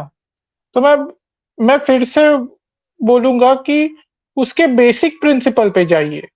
जो धारण करता है वो धर्म है, जो धारण करने योग्य है वो धर्म है, और वो समय और परिस्थिति, देश काल परिस्थिति के साथ बदलता रहता है। तो आज धारण करने योग्य क्या है? आज क्या है जो धारण करेगा ये कॉस्मिक ऑर्डर को या रित को जो वेदों में लिखा है? ये ऐसे सोचिए ना। नहीं ये नहीं, लोग पता नहीं धर्म को रिलीजन मान बैठे हैं पहले तो। और आपके हाँ, हिसाब से रिलीजन मैं नहीं कह रहा हूँ, रिलीजन मतलब इब्राहिमिक सेंस में रिलीजन। राइट। पहले तो ये लोग वो रिलीजन मान के बैठे, तो इसलिए ये लोग बोलते हैं धर्म का समय चला गया, हमें पीछे नहीं जाना। अरे धर्म पीछे जाने की बात कहाँ है? धर्म तो एक इटर्नल प्रिंसिपल है, तो पीछे कौन जा रहा है? अब वही बोलेंगे बात कि है। रिप्रोडक्शन तो 1 लाख साल पहले शुरू हुआ, हम पीछे नहीं जा सकते, रिप्रोडक्शन छोड़ दो। ये तो ऐसी बात है, वो तो इटर्नल प्रिंसिपल है सस्टेनेंस का। तो ये कहीं ना कहीं लोगों के समझ में एक फेर है, या फिर धर्म की अवधारणा को लोग नहीं समझते कि धर्म जब हम बोलते हैं तो उसका अर्थ क्या है। और हमें ये बार बार अपनी चर्चाओं में स्पष्ट करना होगा, कोई भी चर्चा हो, रिलीजन के लिए धर्म का प्रयोग ना करें। राइट। धर्म इज नॉट रिलीजन। जब भी रिलीजन का है हिंदी में विशेषता, तो उसको मजहब कहे, मत पंथ संप्रदाय कहे, धर्म ना कहे। और अगर ये धर्म को सबसे रिलीजन पहले। बोल रहे हो, अगर धर्म को रिलीजन बोल रहे हो, फिर क्रिश्चियनिज्म और इस्लाम को सुपरस्टिशन बोलो। इफ यू आर हाँ एजोर्टिंग टू दैट फ्रेमवर्क, रिलीजन वाला फ्रेमवर्क, तो वो फ्रेमवर्क ओरिजिनल क्या था? उस ओरिजिनल फ्रेमवर्क में तो ये रिलीजन थे नहीं ना, क्रिश्चियनिज्म एंड इस्लाम।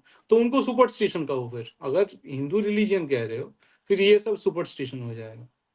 अगर अपने आप में रहना चाहते हो कि हिंदू धर्म है, फिर ठीक है, रिलीजन को बोल सकते हो कि those are ossified sort of Abrahamic scripture. Actually religion कोई भी सेंस में ये है नहीं, क्रिश्चियनिज्म या Islam. That's the point, right? अगर मतलब हाँ, व्हेन यू वही are saying this thing confusion in है ना योर बीजित का। माइंड, हाँ। वो अभी उसको लेके रिलीजन शब्द बहुत करप्ट हो चुका है। हम राइट राइट। हम चाहे माने या ना माने, तो मैं उस मतलब सेंस ये में एक्चुअली बोल रहा हूँ। सुपरस्टिशन था। ऐसे फिर आपकी बात क्रिश्चियनिज्म, सच है, इस्लाम, आपकी बात they सच है। adopted the word religion, and by just by adopting the word religion they ruined it. या और एक बिंदु है जो अभी नीनर कह रहे थे कि जैसे दीदी पूछ रही थी कि हम लोगों को क्या पश्चिम से कोई विचार नहीं लेना चाहिए। तो मेरा पॉइंट है कि एक सुपर सेट होता है और दूसरा सबसेट होता है। सुपर सेट हमारा होना चाहिए, सबसेट वेस्टर्न कुछ बाहर के आइडियाज का हो सकता है। ठीक है। तो वो ठीक है। पर अब जब सुपर सेट ही वेस्टर्न आइडियाज को बना लेते हैं, यूरोपियन आइडियाज को, सबसेट आपका आइडिया रह जाता है, तो गड़बड़ होता है। जैसे अमेरिका ने भी योगा लिया, मेडिटेशन लिया, but that does not mean कि वो खाने पीने हमारे जैसे लग गए, पहनावा उनका हमारे जैसा हो गया, पूरा कल्चर उन्होंने हमारे जैसा बना दिया। नहीं, that's just a small part of their larger western framework. उन्होंने योगा को बस अडॉप्ट किया। हम क्या करते हैं, हम अपना सुपर स्ट्रक्चर ही हटा देते हैं। हमने सुपर स्ट्रक्चर ही वेस्ट का ले लिया है। अब हम बोलते हैं कि हम वेस्ट का कुछ ले सकते हैं या नहीं। अरे सुपर स्ट्रक्चर ही तुम्हारा वेस्ट का है। हम एग्जैक्टली। बोल रहे सुपर स्ट्रक्चर उसको धर्म का बना। फिर तुम वेस्ट से आइडिया लो, ईस्ट से लो, होनोलुलु से आइडिया लो, कोई दिक्कत नहीं, पर सुपर स्ट्रक्चर तो तुम्हारा अपना होना चाहिए। ये एक पॉइंट था। तीसरा था कि एक जो मुझे बहुत इंपॉर्टेंट पॉइंट लगता है, जो कि आगे जाके हमारा कंटेंशन बनेगा, इंडिविजुअलिज्म। अब देखिए, वेस्ट में क्या हुआ ना, मैं मानता हूँ वेस्ट में ऐसी स्थिति है कि एक जगह सांपनाथ है, दूसरी जगह नागनाथ है। तो सांपनाथ कौन हुआ? सांपनाथ हुआ क्रिश्चियनिटी। नागनाथ हुआ उसका विरोध करने के लिए जो लिबरल आइडियाज आए थे, जैसे बहुत सारे क्लासिकल लिबरल आइडियाज और ये सब। अब मैं क्यों कह रहा हूँ, Christianity was a very collectivist religion, कि सबको एक ही मानना है, सबको एक ही जैसा रहना है, कोई अलग नहीं सोचेगा। मतलब बहुत ही ज्यादा फोर्स किया गया एक कलेक्टिविस्ट आइडिया। और इंडिविजुअलिज्म उतना ही एक्सट्रीम है कि सबको अपनी मनमानी करने का अधिकार मिलना चाहिए, किसी का किसी के प्रति रिस्पॉन्सिबिलिटी नहीं है, सबको एकदम फ्रीडम, जैसा मन चाहे जी सकता है। तो इन्होंने बीच का कोई मार्ग नहीं छोड़ा। अब अभी मैं एक पॉडकास्टर को सुन रहा था कुछ देर पहले, उन्होंने कहा कि individual is the ultimate, individual flourishment is the ultimate flourishment, कि जो भी सोशल स्ट्रक्चर्स है जैसे फैमिली, कम्युनिटी वगैरह, institution, that should cater to the individual flourishment. अब धर्म का विचार बहुत अलग है। धर्म का विचार इसका उल्टा है। धर्म बोलता है कि हर इंडिविजुअल के अपने क्वालिटीज होते हैं, ठीक है? मेरे अपने क्वालिटी है, आपके अपने, जैसे आप अपने परिवार में भी सुने होंगे कि परिवार में 5 सदस्य है, वो एक हाथ के बराबर है, पर पाँचों उँगलियाँ बराबर नहीं। ये मैंने अपने माता-पिता से बहुत सुना। तो यहाँ पर इंडिविजुअलिटी की बात हो रही है कि सब अपने-अपने ढंग से परिवार में योगदान देते हैं, पर परिवार में योगदान अवश्य देते हैं। ये नहीं कि परिवार से छूटकर भाग जाते। तो people using their individual qualities to contribute to a larger cause, that is our perspective. वो अल्टीमेट इंडिविजुअल नहीं है, individual is the means to an end हमारे यहाँ। एक्चुअली आप इसका देखिए, एक्चुअली इसका फिलोसॉफिकल फाउंडेशन है। ये तो मतलब ठीक है, व्हेन यू आर मतलब सेइंग कि अच्छा सबका ड्यूटी है, वो तो है, but there is a deeper, मतलब आप अगर मोक्ष के हिसाब से भी देखो, उसका एक डीपर नैरेटिव बनता है। वो ये है कि अगर कोई मतलब इंडिविजुअलिज्म, वी नो कि इंडिया में individualism is the way to attain moksha, right? वहां पे इंडिविजुअलिज्म वेस्ट के हिसाब से कि that is to attain the all kind of rights, right? कि मैं इंडिविजुअल हूँ और मुझे जो इंडिविजुअल राइट्स है वो मिलना चाहिए, तो मैं खुद को एक यूनिट के हिसाब से देखूंगा, and the state will allot all the right. So there is someone who is sitting above me and that guy is allotting right to me. But यहाँ पे मोक्ष के हिसाब से अगर देखो तो बोला गया है कि जैसे कि तुम्हारा अगर एक रिपु है, कि एक शत्रु जो है वो एक तुम्हारा काम है, राइट? काम, क्रोध, मद, लोभ, मोह, मात्सर्य। काम एक अगर शत्रु है, काम अगर एक रिपु है, देन तुम्हें मोक्ष कैसे मिलेगा? तो फिर तो तुम्हें फिर यू आर डूइंग कर्मा, और अगर अगर तुम्हारा काम नहीं है, फिर कर्मा कहाँ से करोगे? अगर वो भी तो एक डिजायर से ही आ रहा है। देन द आइडिया इज कि यू नो व्हाट, कि तुम काम रखो, तुम कर्मा भी करो, उसके लिए जो काम रखते हो वो खुद के लिए मत रखो। इट्स लाइक तुम्हारा जो काम है उसको चैनलाइज करो to think good of the society, to do good of the society. ये अगर तुम कामना रखते हो, देन उसको, ये जो काम है इसको तुम एक्सटर्नलाइज कर रहे हो, then it is not a रिपू एनीमोर। तो तुम्हारा कर्म भी हो रहा है, तुम्हारा ये डिजायर भी है जिसको तुम एक्सटर्नलाइज कर चुके हो, और उस हिसाब से तुम निष्काम कर्म कर रहे हो for the world and for the society and for yourself. उस हिसाब से फिर तुम्हें मोक्ष मिलेगा। सो दिस इज द, सो यहाँ पे जब इस हिसाब से तुम काम को रख रहे हो, इस हिसाब से जब इंडिविजुअलिज्म को रख रहे हो, तो इंडिविजुअलिज्म भी रिटेन हो रहा है, and it's in a very natural way when you don't have Dzire, like you know कि नेचुरल जो बीइंग इन अपीयरेंस बोलते हैं जिसे, वहां पे चीजों को an object or a degree of freedom at a given scale, they don't have any desire। इसलिए जब उनको एग्रीगेट करते हो तो नेचुरली वो क्लस्टरिंग होता है, राइट? और अलग अलग नेचुरल लॉ निकलता है। यहाँ पे तुम जब निष्काम कर्म करते हो, you are you are being part of that natural order, और उस हिसाब से फिर तुम्हारा इंडिविजुअलिज्म भी रिटेन हो रहा है, तुम्हें मोक्ष भी मिल रहा है, और फिर वहां से जो क्रिएट हो रहा है वो भूमा क्रिएट हो रहा है। बिगर कॉन्सेप्ट क्रिएट हो रहा है, which is formation of society.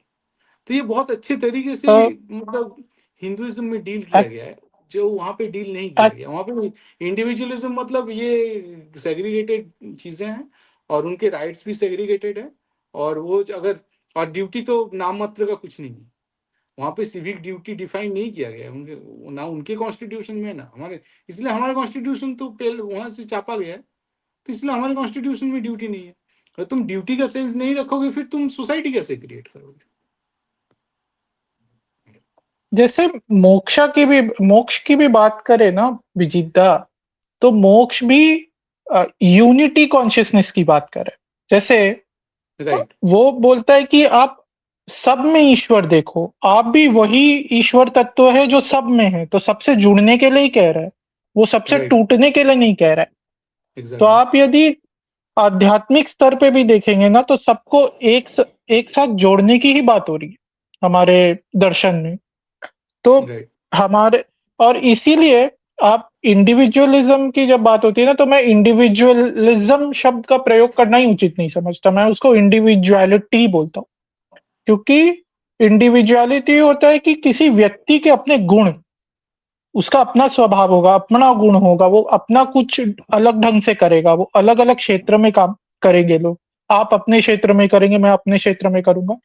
Individualism क्या होता है ना, ये एक मूवमेंट है। इंडिविजुअलिज्म जहां आ जाता है ना, वो एक मूवमेंट है टुवर्ड्स अचीविंग समथिंग। कि नहीं, मुझे सब इंडिविजुअलिस्टिक होना है, कोई मुझे कुछ ना बोले, कोई कोई रोक टोक ना हो, मुझे अपने मन मर्जी से सब कुछ करना।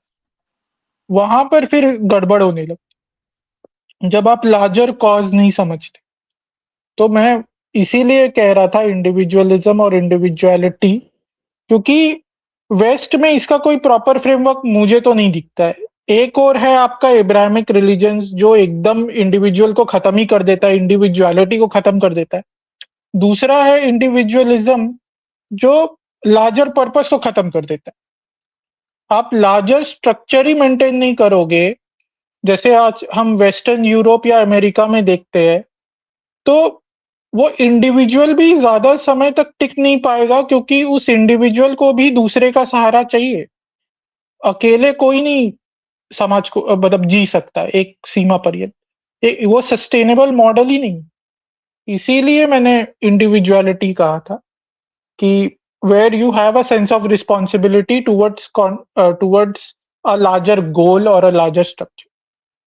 तो ये मेरा विचार था इसमें।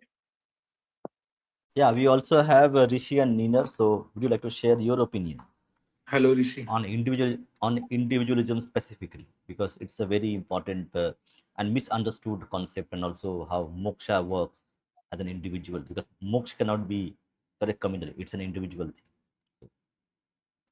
नमस्ते दादा, नमस्ते विजित दा,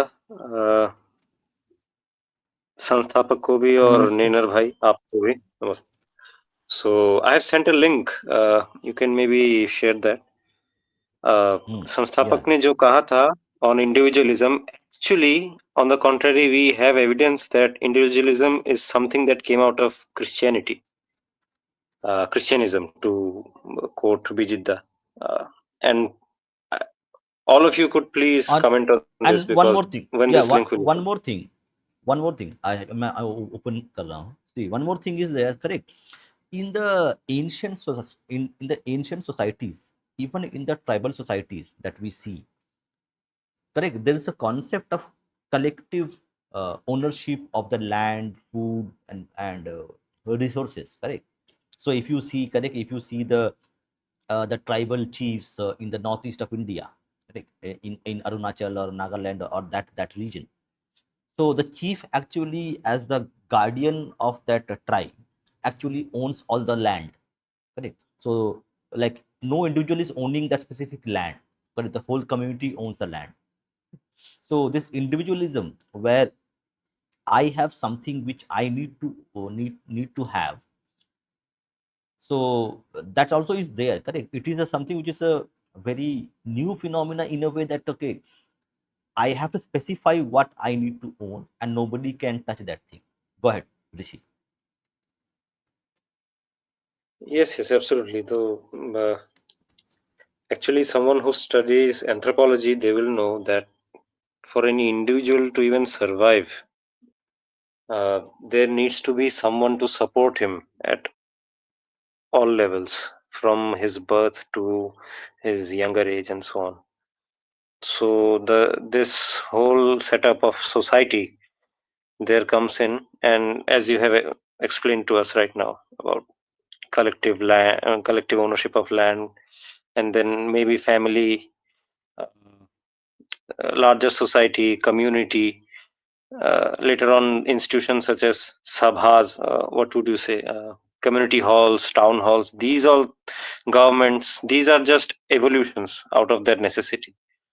uh, yeah, this is the article which I was talking about, although this is an Go article ahead. by some Christian guy. He tries to say that no, Christianity also talks about collectivism. So he's trying to argue against the individualism which has come out of Christianity.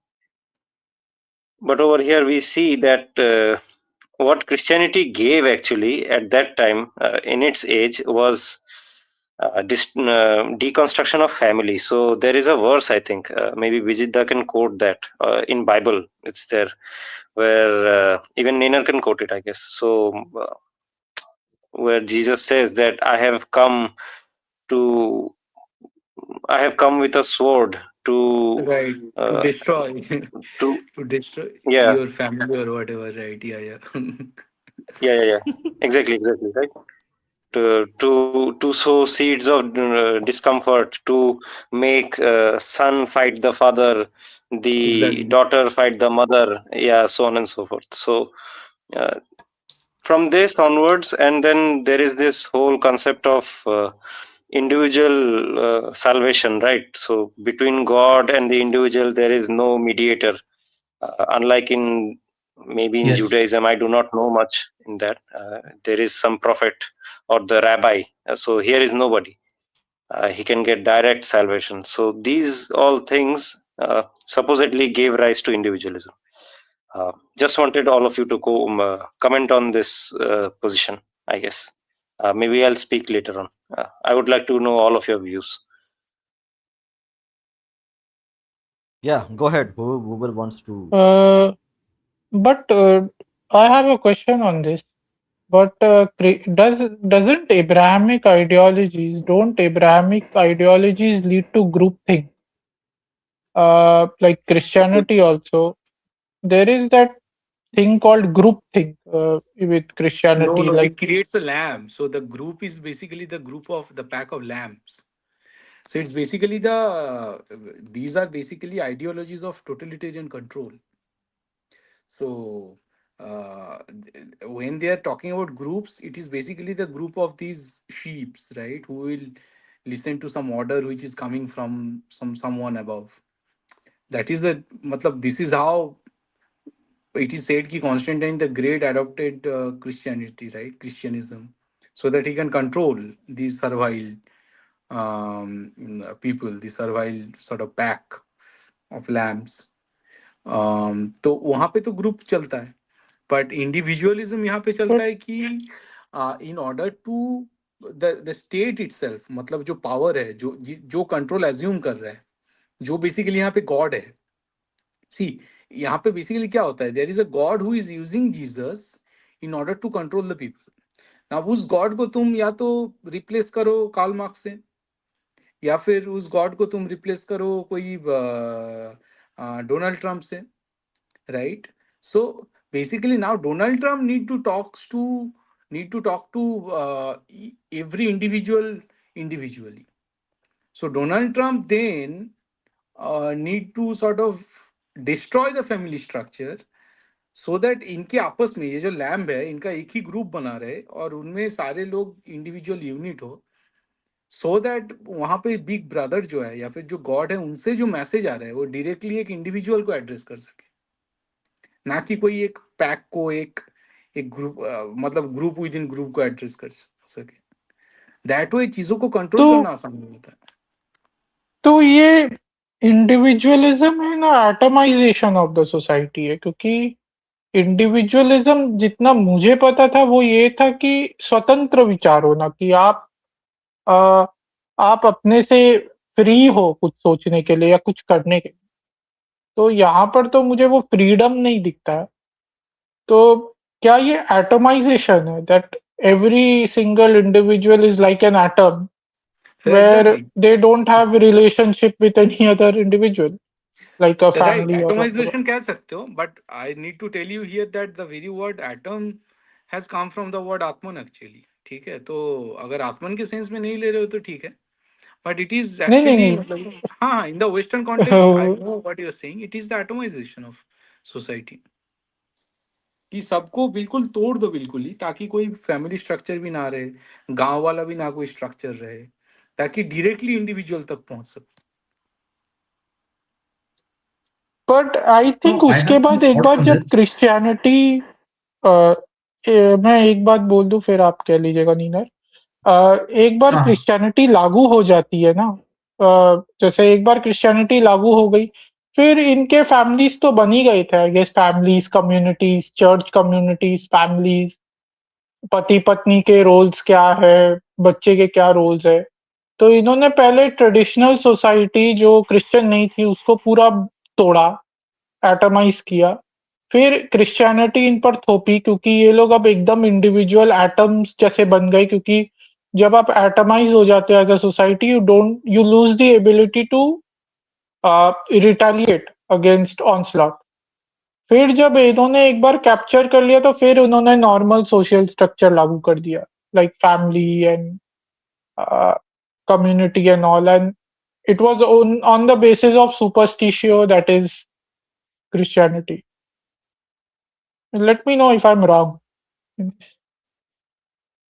नहीं, वही वहीं पे तो हम लोग question कर रहे हैं ना, कि मतलब एट व्हाट कॉस्ट, कि इन्होंने सब डिस्ट्रॉय कर दिया, फिर एनोमली जो क्रिएट हुए वहां से, वो एनोमली को वाइट वॉश करने के लिए they made church, but still ये सब करने के बाद भी did could they achieve this naturalness, the organicness of natural convention? वहीं पे हम लोग एक्चुअली हिट करना चाहते हैं कि नहीं, इट इज नॉट पॉसिबल। तो फिर ये जो एनोमलीज क्रिएट हुआ, मतलब इन डिफरेंट नॉलेज सिस्टम, उसको फिर डील करने के लिए या तो वाइट वॉश करने लगे, या फिर वाइट वॉश से पहले जो यूनिफाइड एक नॉलेज सिस्टम था उसको इन्होंने तोड़ा, कि साइंस अलग है, फिलोसफी अलग है, हिस्ट्री अलग है, हिस्ट्री फिलोसफी से अलग है। फिर जो मतलब they started to micro manage each of the subjects, और क्योंकि ताकि ये जो अलग अलग सब्जेक्ट है ये आपस में बात करना बंद कर दे। ठीक है, so I see specialization from the perspective of this Abrahamic history of centricity, कि इन्होंने सब कुछ तबाह कर दिया, उसके बाद भी ये लोग जो एनोमलीज क्रिएट हुआ उसको मिटा नहीं पाए। तो अब वो एनोमली को एड्रेस करने के लिए ये सारे सब्जेक्ट को तोड़ दिया। इनिशियली मतलब the whole knowledge system was unified, जहां से स्पिरिचुअलिटी निकल रहा है, एस्ट्रोनॉमी निकल रहा है, ठीक है, जहां से हिस्ट्री निकल रहा है, क्योंकि पुराण में भी काफी सारे आर्कियो एस्ट्रोनॉमिकल डेटिंग दिया हुआ है। लेकिन इन्होंने वो सारा तोड़ दिया, ताकि हम लोग ह्यूमन नॉलेज के अंदर से ये चीज़ों को एड्रेस ना कर पाए, इसको जान ना पाए। ठीक है, और अगर हिस्ट्री के अंदर फिलोसफी रह गया तो बोला कि यार इसके अंदर तो फिलोसफी है, ये पुराण को तो फिर हिस्ट्री नहीं बोल सकते, एट मोस्ट इसको माइथोलॉजी कह सकते हैं। सो इस तरह से इन्होंने पूरा चीज़ों को हॉगवॉश किया। उसके बाद भी मतलब इंडिया का जो सिविलाइजेशन कंटिन्यूम है उसको ये लोग तोड़ नहीं पा रहे हैं, तो इसलिए अब योगेंद्र यादव आ रहा है कि नहीं, हमें तो जो भी लोकल लैंग्वेज में भी जो कंटिन्यूम दिखता है वो भी तोड़ना होगा हमें। और इंडियन पॉलिटिकल थियरी पे जो लेक्चर दे रहे हैं उसका, उसके पीछे इनका इनका इंटेंशन यही है, इस कॉन्टिन्यूम को तोड़ना। और मुझे लगता है इसका सबसे बड़ा अटेम्प्ट है इनका, कि संस्कृत को अटैक करना एज अ लैंग्वेज, क्योंकि Sanskrit provided that larger umbrella all across Indian languages, जो हमें वो इंटीग्रेट करता था। जैसे जो हमारे शब्द है धर्म, कर्म, मोक्ष, ये आपको किसी भी भारतीय भाषा में मिल जाएंगे। ऐसा नहीं है कि ये केवल हिंदी में बोले जाते हैं या तेलुगु में बोले जाते हैं या बंगाली में बोले जाते हैं, ये हर भारतीय भाषा में उपयुक्त है। तो जब आपका संस्कृत का बेस डिस्ट्रॉय किया जाता है, तो सोसाइटी फिर बिखर जाती है। मुझे लगता है वो उन्होंने किया जानबूझ के कि संस्कृत को सबसे पहले अटैक करो, जो इंटेग्रिटी लाते हैं नॉलेज, भारत के नॉलेज सिस्टम। और Yes, so व Neener, हुँ, या एक्चुअली या इस पॉइंट पे एक्चुअली नीनर का एक अच्छा पॉइंट है जो मैंने अभी यहाँ पर डाला है। तो नीनर, go ahead and can just elaborate the point that you have given in the chat. At first, I want to speak on what we were talking about earlier on individualism. Hmm. So, like Rishi quoted the verse, right, which even Bijeet attested to, that there is a verse where they point out where the church, or you can say the Christian religion, actually wants to go against the family, and this is the same for all the Abrahamic religions, you can say.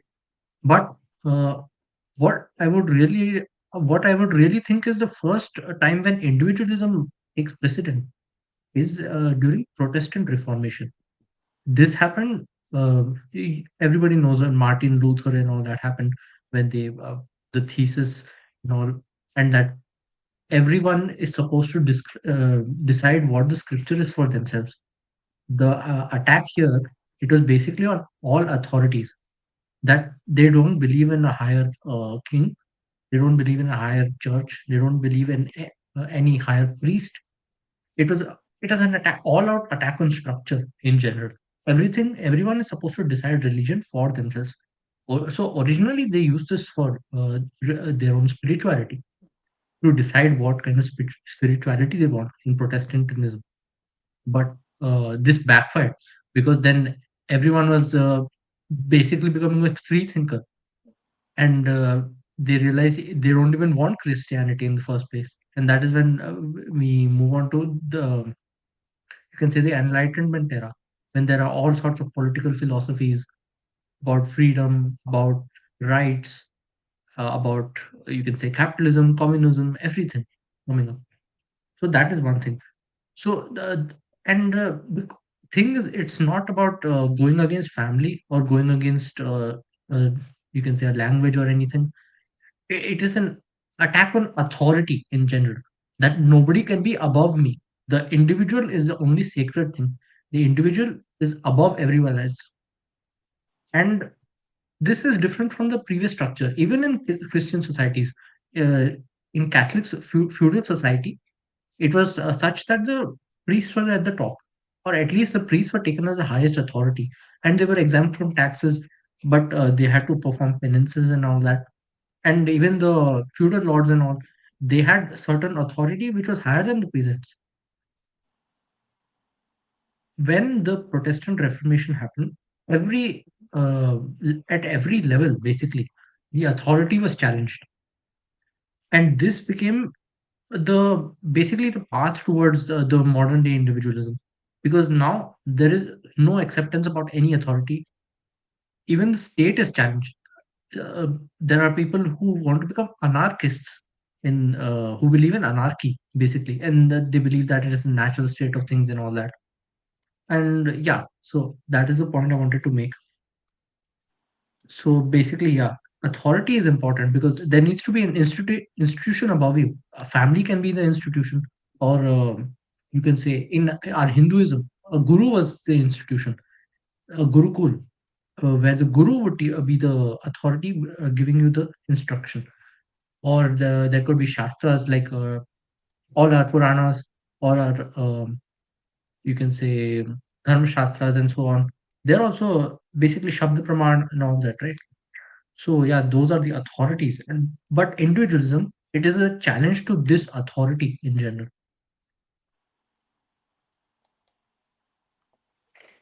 Okay, understood. So would you like to now talk about this specific point that you had raised regarding materialism is the path of least resistance and individualism is the facilitator? Right. So the this is about from we were talking earlier about individualism, right? So this thought comes from the framework, that from the question, that is in materialism the end point of individualism. Some might argue that one kind of individualism might lead to more spirituality instead of materialism.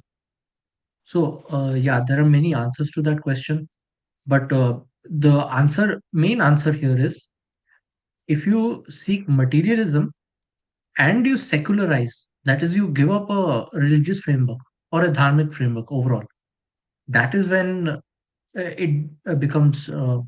Sorry, I meant if you become individualist and you give up a religious framework and authority framework, that is when materialism becomes the natural outcome. And because How? you have no Explain it. authority to Explain. guide you, Explain this. Explain this. Which one? Yeah. right? You Well, take individualism and then you take out God out of it. I think that's what he said. Then it is materialism, right? yeah. So this is what happened with Protestants in Europe. They started becoming individual, and the moment they started even questioning God or religion itself, that is when suddenly everything becomes about materialism. That is what the ideologies like capitalism, communism, they are all about material wealth. Communism is about distributing the Uh, wealth, so and in a way, it's capitalism like is about individualism without the metaphysical existence or without the acknowledgement of any metaphysical existence makes you or an authority exclusively framework in general. physical, makes you exclusively physical, which is materialism. Yeah, and you can say an authority framework. For example, earlier there would be church in their society at least to some extent that prevented that kind of materialism. And But here in the our authority society, is basically the material itself, the object itself, like yeah, the world itself. Yeah, like no, the authority is individual, or the individual decides everything. Nobody decides for him. His parents don't decide for him. but then His society, that becomes individualism, right? yeah, that I'm talking about that only. And then how to elevate it from individualism to materialism, right? That's the question. Oh, wait. I'm talking about individualism once it's transformed into materialism. So, okay, I'll start again from beginning. And then I think I got confused in between. So the this sentence, materialism is the path of least resistance, and individualism is its facilitator. So why is this? Why am I mentioning this? Because uh, I thought that um that materialism might be the end point of individualism in general. And what happened historically was when Protestants started deciding scriptures for themselves without looking up to the church, they started eventually people started questioning religion itself, and they started forming other ideologies based on the individual. So everything becomes individual based.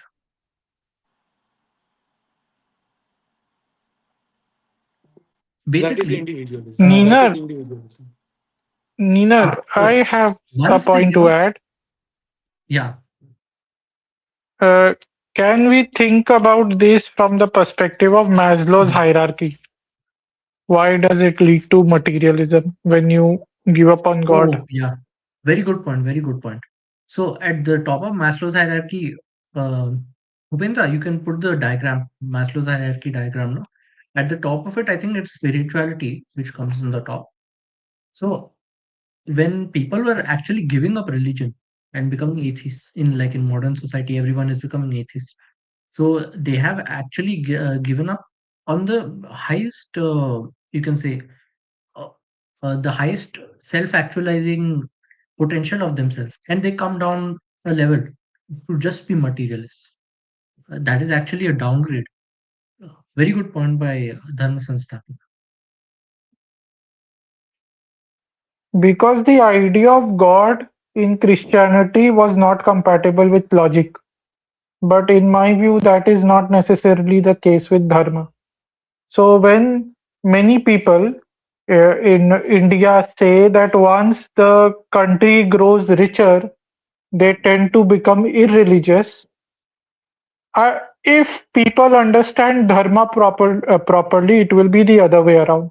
As the country grows richer, India will become more spiritual and religious in that sense, more dharmic. It should, if we have a proper understanding of dharma and what the idea of Ishvara is in our culture.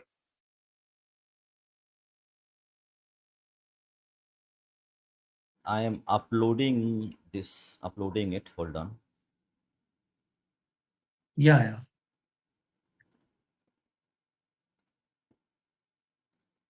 But yeah, I think in general, this question it boils down to the thing about authority, whether we accept a higher authority than ourselves in our life. Even on the individual level, you should know what authority is above you, what is below you, and accept your place in society in a sense. Not in a degrading manner. That was never degrading to our ancestors in a way. That to be a chela is not be degrading. To be a student is not degrading. So there is actually a hierarchy, and that hierarchy must not be completely thrown out. Bijit, So are even in the we con- case of yeah, yeah, and Ninar, I have that uh-huh. diagram. You can see, correct? So you can Ha go ahead ha, and Dharma Sansthapak, you can speak on this. No, I have a question only. Even in the case of self-actualization, here we can see self-actualization. That means basically moksha. To be honest, self-actualization is what? Uh, Yeah, for us it'll be आत्मा moksha only. आत्म चेतना का उत्थान करना is self actualization in our culture at least. So who is the authority in that case? So you are saying Ishvara is the authority.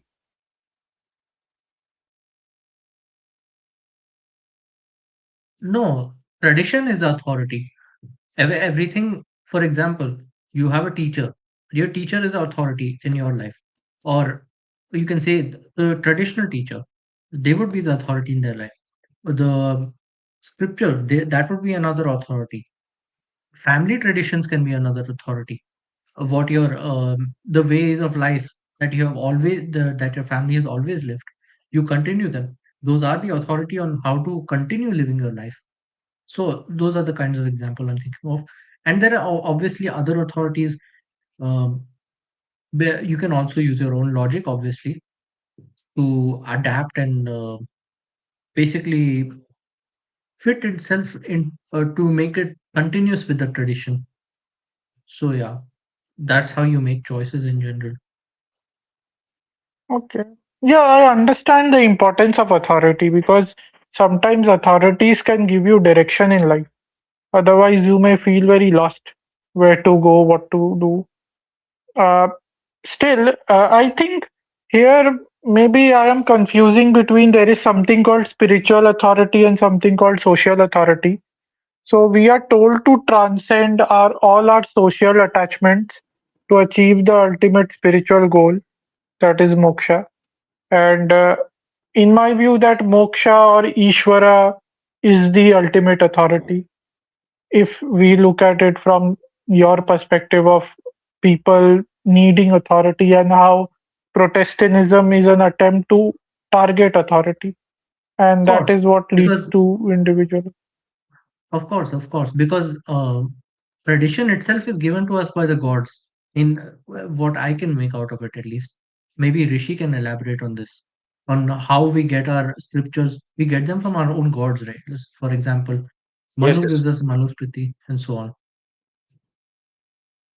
Yeah, yeah. Bhagavad Gita chapter 4, the whole explanation of tradition comes there, right? Imam vivasvate yogam proktavan ham avyayam. From the Vivaswan Manu came down the Vidya, line by line, line by line. It goes down the tradition. So that's how they explain it. Yeah. So yeah, that was the point.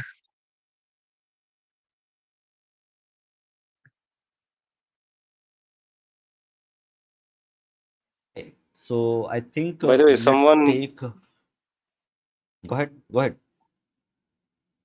yeah, someone. Yeah, someone put a counterpoint to Ninner. I think, Dada, you can maybe Yeah, in yeah. Actually, comments. I shared You that. showed them. Yeah. I'm Mm. actually unable to see it in the chat for some No, no, reason. it is here na. I have highlighted it in the Ah, screen okay, itself okay. screen. I'm categorically taking definition of Marxist definition of materialism. See, and the end thing is it's the same thing that materialism in the end is the search for it is the search for artha or basically objects which will satisfy your desire. So I'm not really going to Marxist definition or anything. But for me, it is simple. Artha is basically anything satisfying your kama or your desire. For example, collection of money itself might be a goal, or say having a car, maybe the desire to drive it fast or something. It satisfies that. So yeah, Artha is basically the materialism is basically going after the objects that satisfy your desires. That is my definition, I think. Others can comment on this. I have one more question to answer by history Mm. mythology. That is, as per as moksha nirvana kaivalya is concerned, Hinduism is the most individualistic.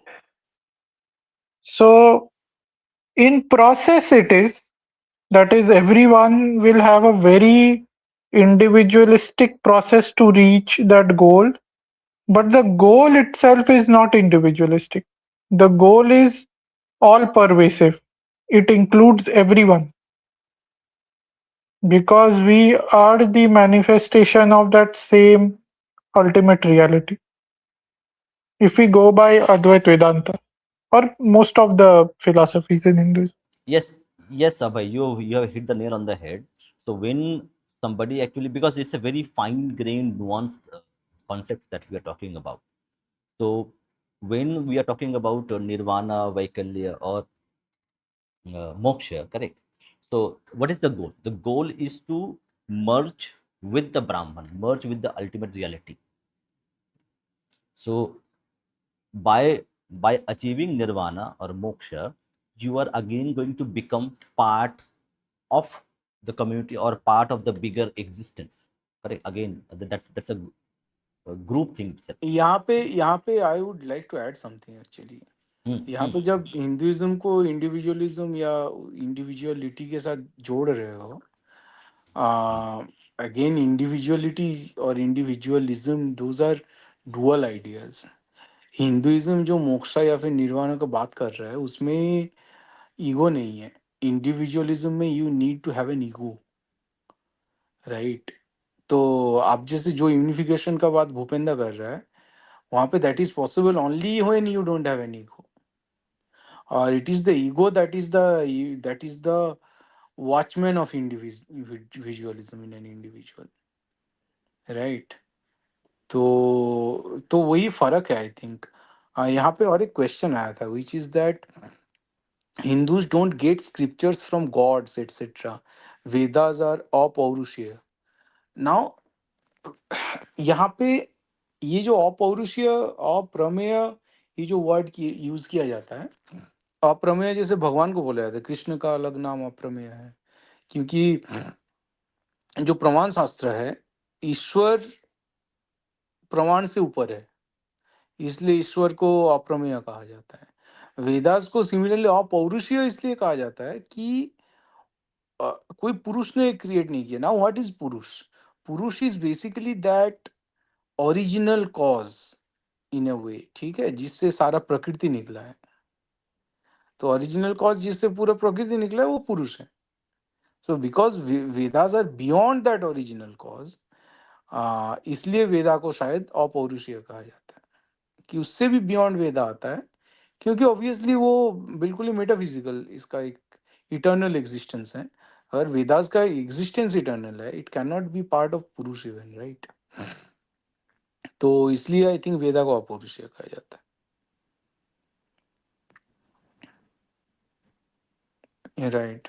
बीजित तो अभी आप कह रहे थे individualism के बारे में कि उसमें एक ईगो रहता है and if you want to attain moksha you have to give up on that ego to be a part of that whole और Right. Experience yourself being a part of that whole.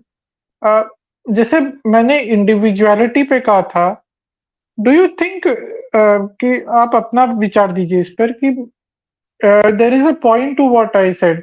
That is, every human being has their own qualities. So that those obviously the is individual. Asking to join, so can you please. हाँ एक minute, भोईसली दी भी join करना चाहती है, तो आप थोड़ा भेज दो ना भूपेंद्र। हाँ please go on please, sorry. So Yeah, regarding Vaishali, the individuality, link is there. Just hold on. The link is there. Vaishali, go to the channel and community post. You will find. I have posted the link in the community post. You can just click on the link and join. Or let me, if you can find, just let me know, or I will share it to you right now.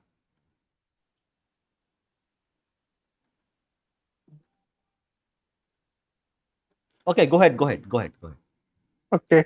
So individuality, I was talking about that every human being is different and will have a different path to moksha. So does individuality make sense? That I'm not saying there should be an ego that I am different from others or I should not attain moksha, but the the point is not about the bhav of the person, but more about uh, what are the tendencies and proclivities of a human being, because everyone is different in their tendency.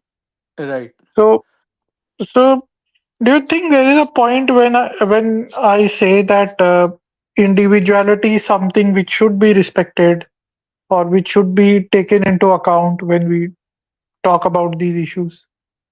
ये अलग अलग बात इसलिए बोला जाता है ना, क्योंकि अलग अलग लोगों का अलग अलग। So basically everyone have this इंद्रिय, राइट, जिसके थ्रू चीज़ों को परसीव किया जाता है। मतलब जो प्रकृति है उसको परसीव किया जाता है, तो उसके हिसाब से इंसान के अंदर गुण पैदा होता है। ठीक है। सो वो जो गुण होता है उसके हिसाब से फिर वो मतलब जब वो ईगो बनाता है फिर उसको गुण विकार भी कहते हैं ना। अलग अलग बात मतलब, क्योंकि अलग अलग लोगों का एक्सपीरियंस अलग है, तो ऑब्वियसली परसेप्शन अलग होगा। उसका ईगो जिस हिसाब से दुनिया को परसीव करता है वो अलग होगा। आई थिंक उस हिसाब से फिर बात भी अलग होगा, राइट। बट जहाँ रीच करना है वो उसका तो जितने सारे योग बताया गया है, दोज योग are I think sort of well defined. वो प्रैक्टिस करते रहो, फिर obviously the path is different because the experience में भी different, but you will reach a single common goal. I think उस हिसाब से चीज़ों को डिफाइन किया गया है, एटलीस्ट इन सांख्य, या फिर मनुष्य इसीलिए मनुस्मृति तो में इतने भी सारे निश्चित नहीं दर्शन है, Okay, इतने सारे Okay. दर्शन, इतने सारे yeah, शास्त्र। Okay. Hello. Hello. Okay. I yeah, think Vaishali has joined. Vaishali, you want yeah. to like Just, speak just about a, that Apurusha just part? yeah, just a little bit, just a small Yeah. bite. Yeah. Is that there is a very good explanation by Rishi Aurobindo in his writings. What is the idea behind the idea? Just like what Vijit says, that knowledge cannot be created. Knowledge basically exists in nature, right? And if you read the Bhagavad Gita also very carefully, you will see that Krishna is telling Arjun that this is not a knowledge that I'm creating for you right now. This exactly. knowledge has been given to this person, to this person, by this person to this person to this person, and so on and so forth. Ikshvaku by blah blah blah blah blah, and so on and so on. This knowledge has been given by the son to some to the Ikshvaku, like the ancient Ikshvaku dynasty king. And if you go back even further, this knowledge exists at the root of nature itself. So this knowledge exists in nature. So think about it. Think about it. Look, we are eating every day. We eat food every day. What is the root of that? That is photosynthesis, right? I mean, today, even if you're eating a mutton biryani, that exists because photosynthesis exists. Grass grows or some green something, leafy something, and a goat is eating that, and so on and so forth. You are you are here because plants are doing photosynthesis. uh, do you know exactly how photosynthesis works? You ask anybody, they will tell you, oh, it's very easy. It's CO2 plus H2O, 6 CO2 plus 6 H2O, giving rise to, C6H12O6 plus 6O2. That's just the overarching, molecular equation that you're giving us. It proceeds through a myriad of steps that are catalyzed right. by very complicated enzymes. even today, these enzymatic complexes, these catalysts are a subject of research. You don't exactly know the structure of the, you don't know this, you will never know the structure because you cannot define what an electron is, but you can't exactly speculate the structure of the magnesium complex catalyst that facilitates the rate determining step of photosynthesis. So that means that, but nature is doing photosynthesis, वो तो कर रहा है, वो तो तुमसे permission लेकर नहीं कर रहा है, वो तुमसे मैकेनिज्म नहीं मांग रहा है. So the knowledge, who has the secrets of all these knowledges? It is nature, right? So now this knowledge exists in nature. Modulo the existence of this knowledge in nature, you and I are not exactly creating any knowledge. We are increasing our perceptive capability so that at some plane we can perceive some of that knowledge and pass it down to other people. That is why Vedas, which are metaphysical, which are trying to see the reality of life, are considered a Paurushaya, because this knowledge exists in nature. But tum, as a human being or as an animal or whatever, you are you are a tool of this knowledge. You are a tool of nature. You are basically trying to increase your intuitive potential to the extent that you can perceive at least some part of that secret as to how and why this is happening in nature. So that is why the word apaurushaya comes about for Right. Vedas and not for Smriti. So I think that knowledge exists. It's upon us how we deduce it. I mean, knowledge. I mean, gaining, perceiving it through deduction.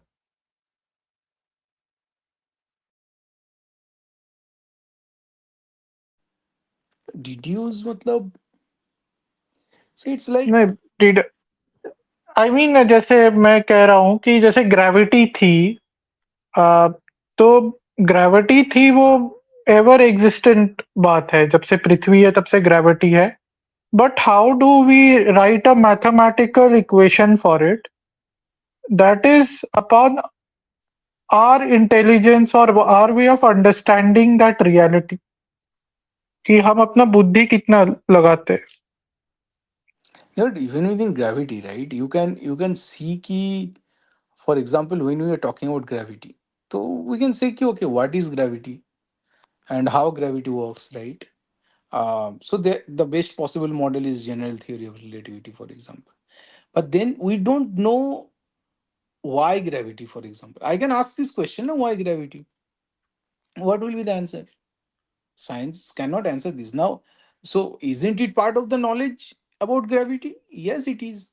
But we are actually, matlab, that's the point, na, ki if I'm a scientist and I'm being arrogant in thinking ki I know everything about gravity, or science or physics knows everything about gravity, it is not actually true. Maybe there are bunch of other information about gravity, and वही जैसे एक हाथी है, हाथी का किसी ने पूछ देखा, तो साइंस ने पूछ देख, हाथी ने मतलब साइंस ने शायद उसका सर देख लिया पूरा, लेकिन सर से आगे क्या है वो शायद देखा नहीं, साइंस को पता भी नहीं है. बिकॉज साइंस क्या करता है, science is actually, at least the physics as we know it, it's a it it what it do it does, it's like, okay, it solves a certain set of equations of motion. तो अभी कहाँ पे है और 2 minute बाद कहाँ पे रहेगा, it will basically predict, right? ये यही है फिजिक्स का काम. ये एक हिसाब से ये ज्योतिष है, राइट? ज्योतिष शास्त्र जैसे बोलते हैं कि अभी कहाँ है, 10 मिनट बाद कहाँ रहेगा, या फिर 10 मिनट पहले कहाँ पे था. This is what physics does. But then to think कि यार just because I am being able to solve equation of motion, उसमें भी हम लोग तो थ्री बॉडी प्रॉब्लम को सॉल्व नहीं कर पाते एग्जैक्टली, वो तो अलग बात है. But if we have the arrogance कि we know everything about gravity, it's not actually true.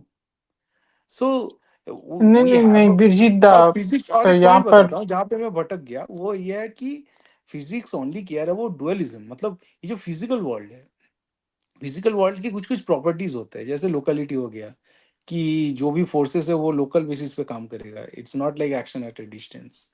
हाँ, दूसरा पॉइंट हो गया अपना ये फिजिकल डुअलिटी, कॉजलिटी जैसे हो गया, कि every cause should precede the effect. इस कॉज का जो सिमेट्री है उसके साथ इफेक्ट का सिमेट्री लगभग सेम ही होगा. कॉज और इफेक्ट, कॉज के जितने सेट ऑफ सिमेट्रीज है, इफेक्ट का उतना सेट ऑफ सिमेट्रीज होगा. So if you punch all of these things you will see कि it basically describe a world which is spatio-temporal, and because it is spatio-temporal it is causal, so it is describing a dualistic world. तो dualistic world से ऊपर जब जाना चाहोगे तब तुम physics में सिंगुलरिटीज मिलेंगे. It is as simple as that, right? हाँ, विजिता मैं केवल एक उदाहरण दे रहा था ग्रेविटी का। जैसे मेरा बस यही पॉइंट था कि gravity has existed. Why it has existed? Okay, that's a different question to be answered and we can think about it. मैं कह रहा था कि ग्रेविटी का अस्तित्व रहा है, तो वो ज्ञान तो रहा ही है ना। अब हम उसको समझते कैसे हैं, उसको सॉल्व कैसे करते हैं, वो हमारी क्षमता पर निर्भर करता है, मानव क्षमता पर। पर ज्ञान तो है ही। मैं वही कह रहा था बस। हाँ सही बात है, ऐसे इसीलिए मैं तो. ये नहीं कह रहा हूँ कि ग्रेविटी के बारे में हम मनुष्य जाति को या मानव जाति को सब कुछ पता है। मेरा वो बिंदु नहीं था। नहीं नहीं, मैं I am not addressing you, I am saying in general science, because it has beaten the so called religion, right, historically. तो science at least in the west they have that arrogance कि at least we are better than lot of other branches, for example religion और god, we know more than god for example, right. ये एक arrogance science में दिखता है at least waste में. जो लोग काफी सारे हमारे इधर भी एकेडमी में जो रहते हैं उनको क्योंकि उनको ये गुरूर रहता है कुछ हद तक. तो मैं उसको एड्रेस कर रहा क्यों था. क्योंकि अभी तक उन्होंने अब्राहमिक गॉड को ही देखा है ना। अभी तक उन्होंने एग्जैक्टली. धार्मिक गॉड का सामना नहीं किया है। जिस दिन एग्जैक्टली. करेंगे उस दिन एथिस्ट लोग बोलने लगेंगे कि अद्वैत वेदांत के बारे में सोचना चाहिए। वो एलेक्स ओकॉनर तो पीछे ही पड़ गया अद्वैत वेदांत के। बहुत राइट. बड़ा रैशनलिस्ट है वेस्ट का। राइट. तो तो इसीलिए तो प्रकृति को, सी, हमारे लिए प्रकृति परमेश्वर है. Our temple is nature. हिंदुओं के लिए सबसे बड़ा टेम्पल, सबसे बड़ा मंदिर जो है वो प्रकृति है.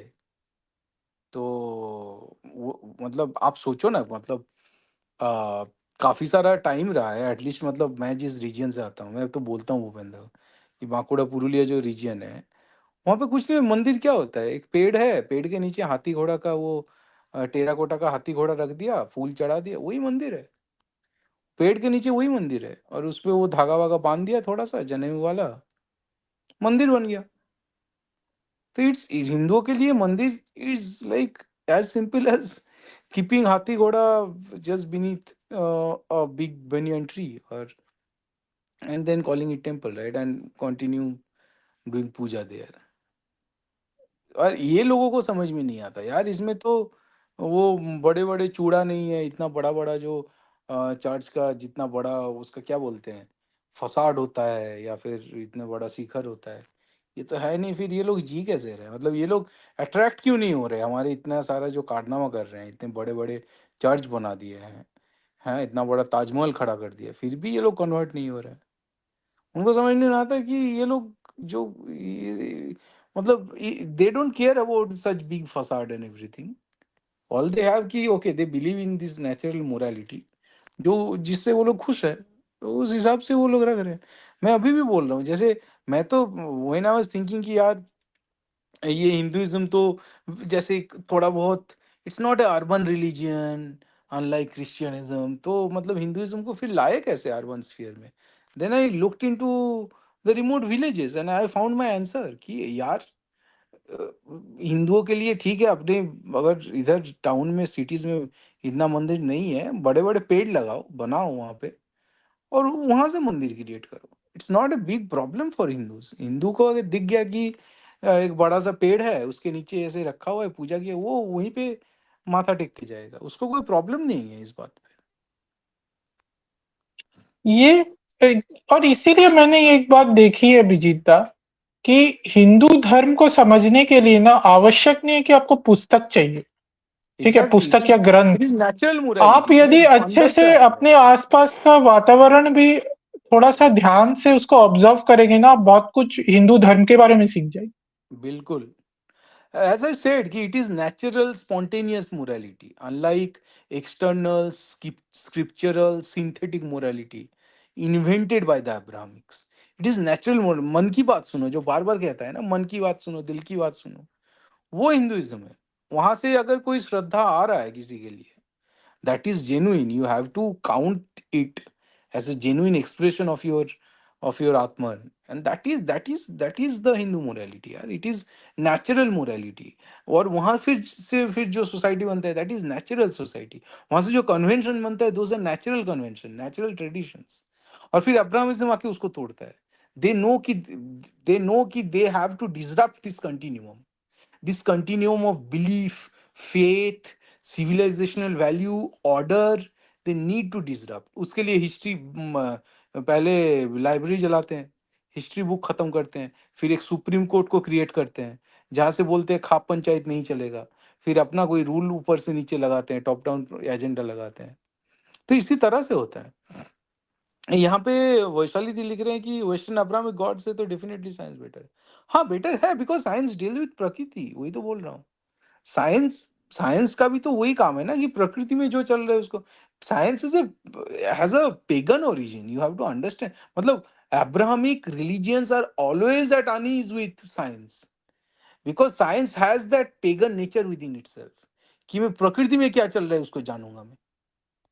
सो that's why science is very much A pagan knowledge.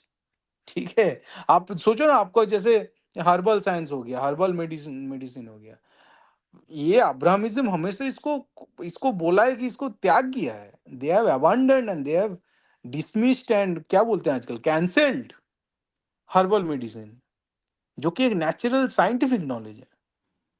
Another disease of Western history called buildings. What if nature has engulfed structure should. हाँ, जैसे हो रहा है ना यूरोप में। अभी यूरोप में ये लोग जो भी इमिग्रेशन के बावजूद, मतलब लिए जितना ये सब, they have given entrance to so many outsiders from Middle East, now they are burning the churches. ठीक है, वो चर्च बर्न हो रहा है, चर्च बर्न हो रहा है, तो अब रहेगा क्या, मतलब व्हाट इज देयर टू। और यूरोपियन को खास करके अभी फर्क भी नहीं पड़ता, because they know this is a wild religion और व्हाट एवर सुपरस्टिशंस। तो इससे अगर छुटकारा मिल जाए तो बेटर रहेगा। आप देखो नीदरलैंड में जाओगे आप, एक तो ये तो यूएस में भी परंपरा है, मैं तो देख चुका हूँ कि चर्च, अब वो जो भी चर्च इज बीइंग सोल्ड ना, उसको वो बियर वाले खरीद के वहां पे ब्रीवरी बनाते हैं। It is a very common norm कि वहां पे ब्रीवरी बनाओ। आप एम्स्टर्डम में चले जाओ, all the brothel they will, you will find just opposite और बिसाइड चर्चेस। काफी टाइम चर्च को खरीद के ब्रोथेल बनाते हैं। कहाँ से आ रहा है ये वहीं से आ रहा है ना, कि वो अंदर से वो घिन आना एक स्ट्रक्चर के लिए, एक एक वैल्यूज के लिए, वहां से आ रहा है। और ये एक्चुअली अब्राहमिज्म ने क्रिएट किया है सोसाइटी में।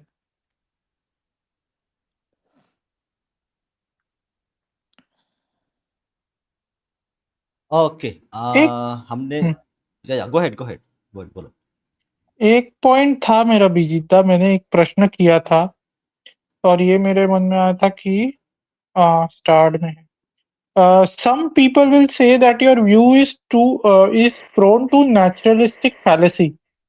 What do you think is the solution? अब naturalistic fallacy जिसको थोड़ा समझ में ना आए मैं उसको समझा दूं कि जैसे नेचर में तो वायलेंस भी है, जैसे ह्यूमन नेचर में तो पहले महिलाओं के साथ दुष्कर्म करना भी था, कि हम एक ट्राइब दूसरे ट्राइब के विरुद्ध चले जाए तो दूसरी ट्राइब की महिलाओं के साथ अ, अत्याचार करना। तो यदि हम नेचुरल मोरालिटी में बहुत ज़्यादा चले गए और हमने अपने नेचुरलिस्टिक इंस्टिंक्ट्स को चैलेंज नहीं किया, तो won't that lead to another problem? नहीं, अब वायलेंस एक पॉइंट है कि ये फैलेसी और वायलेंस, तो पहली बात ये जो लड़कियों को उठाना या फिर ये सब करना, लड़कियों को slave banana, this is Abrahamic morality by the way. It is scripture, मतलब इसको स्क्रिप्चर में रखा गया, फिर इसको एक डिवाइन सॉर्ट ऑफ कमांडमेंट बनाया गया ओनली इन अब्राहमिज्म। ये जुडाइज्म में था, वहां से क्रिश्चियनिज्म आया, वहां से इस्लाम में आया। ठीक है। So it is Abrahamic morality. Now talking about violence, violence, see nature में तो वायलेंस है भाई, violence is part of nature. मतलब आप देखो जिस हिसाब से, इफ यू, मतलब from the perspective that you try to express or you try to interpret all the natural, many of the natural phenomena. आप अगर whenever you see a star burning, right, and giving energy, वो तो एक violent phenomena है. अगर society में आओ फिर I would go as far as saying कि all these uh, various institutions, they are expression of violence. Just imagine marriage, um, state. These are actually, it is the fact that human beings have tried so many things over time in the history, and then something worked and they stayed with us in a very natural way. Just like any argument, right? ये जो Roman Greco Roman philosophers थे उनका भी ये कहना था कि ठीक है हम लोग चीज़ों पे बात करते हैं, डायलेक्टिक जिसे बोलते हैं, वहां से जो चीज़ निकल के आएगा वी विल एक्सेप्ट इट, और उसपे तर्क वितर्क वितंडा होता रहेगा, वहां से जो पॉइंट उठा के हम लोग ला सकते हैं उसी से, उसी को हम लोग नेचुरल मोरालिटी बोलेंगे. और दे सेड कि नेचुरल मोरालिटी समथिंग जो अंदर से आएगा, बट हमें डायलेक्टिक के थ्रू उसको डिस्कस करके फिर we can sort of we can enact it in the society. तो ये बात तो होता रहता है, मतलब you can not ignore violence first of all, and secondly all these features, right, कोई भी अगर चीज हो उसको you can discuss it out, right. तो उस हिसाब से मैं बोलूँगा कि नेचरिस्टिक फैलेसी नहीं है, नेचर अपने आप रिवील होता है. बट अगर कोई पॉइंट पे अगर कॉन्टेंशन है then use the human intellectual ना to come up with the proper interpretation और proper narrative which is in accordance with the nature. Science तो उसी तरह से Okay. काम करता है. One more thing, Vijitda. I think this is a very important point. Actually, Mr. Ananda Raghunathan, correct? He is a biologist in JNU. He spoke very interesting in one of his lectures, one of his talks, that this Darwinian theory of evolution has actually ignored a very important part, is that empathy in the evolved human beings, mammals specifically, correct? So this empathy, correct? So we see violence as one spectrum of our existence, and also we see empathy for another living being. We see in chimps, we see in cats, dogs, animals who are doesn't have the faculty that we have, but that also part of our evolution. So it is not only violence is reality of our lives, but also empathy for another living being also is a part of that evolution itself. So you cannot actually negate that part as well. Where we are today as human beings, okay, our evolution, it is a combination, a culmination of multiple factors, including human empathy, love, emotion, okay, affection, and violence. So it's all milieu which has created this, or not we only highlight violence as the only form of evolution that we have seen. So it's also a kind of a like disingenuous True. to actually say that it only violence exists only if you follow your nature, then you would only do violence. No, if you follow your nature, you also have empathy for another living being. That's also part of our who we are. So why It is we nature, negate that? exactly. It is nature. As Correct. simple as that, yes. So whenever somebody gives an that argument, so we need to counter that. Okay, does only violence exist? Does empathy for another human being doesn't exist as part of our morality, of our natural instincts? They do exist. So we So can't just pick and my choose to question suit here our own would be, argument. Go ahead. Go ahead. my question here would be, then if we go by the framework of natural morality, w- then let's say you're talking about empathy and violence, then what should be the right thing to do, or what, or on what basis will it be decided that this is the right thing to do? Because someone will say violence is right, might is right. Some people will say no, we should have empathy, we should not do violence. So on what basis should we decide whether we want to do violence or not do violence? Again, correct. That's the problem of your Abrahamic mindset, black and white, good and evil. Correct. Empathy for another human being is as much a reality as I will I will use violence, I will commit violence to actually protect my family. They both exist. You cannot actually like do this binary. That's a problem. Correct. If somebody is attacking my family, I will use violence to defend my family. Correct. Spontaneous morality. Okay, that Exactly. is the answer. Hmm. Spontaneous Yeah, morality okay. is the natural morality. But my question is, but we all know, right, that not necessarily all violence is bad, but there is something called violence done for the wrong thing. That is to uh, kill innocent people or to misbehave with women, innocent women. And there is violence done for the right thing, that is protecting your family from other violent people or whatever. So, how do we distinguish between the right and the wrong here? That was my question. So you have dharma, correct? You have dharma, the codes of dharma. You have dharma shastras, which actually give you the guidelines. Okay, when you should, correct? In Gita, correct? In Gita, Bhagavan Krishna says that. Okay, Arjuna, go and fight for your own clan, because that is your dharma. That is the righteous violence that हाँ, we have to यहाँ पे commit एक to point actually जो protect आता है, dharma. Right, honour आता है यहाँ पे, honour and righteousness. So basically now you are asking a very fundamental question कि अगर स्पॉन्टेनियस मोरालिटी है, हाउ डू आई नो कि यार मैं एक बच्चे को मार दिया, ये मेरे स्पॉन्टेनियस मोरालिटी के अंदर आता है कि नहीं. मतलब is there a way I can understand about my self कि आई एम बीइंग काइंड और I am being cruel. Like how to evaluate my self.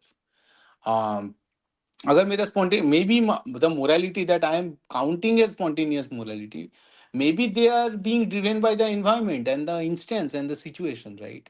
वहां पे फिर आ जाता है, फिर ऑनर वाला बात आ जाता है कि जो जो चीज हीनता लाती है, जो चीज भूमा के, भूमा मतलब द ग्रेटर बीइंग और द ग्रेटर एग्जिस्टेंस, जो चीज मतलब if there is a morality that diminishes and that doesn't take you to bhuma, maybe that is not the right morality.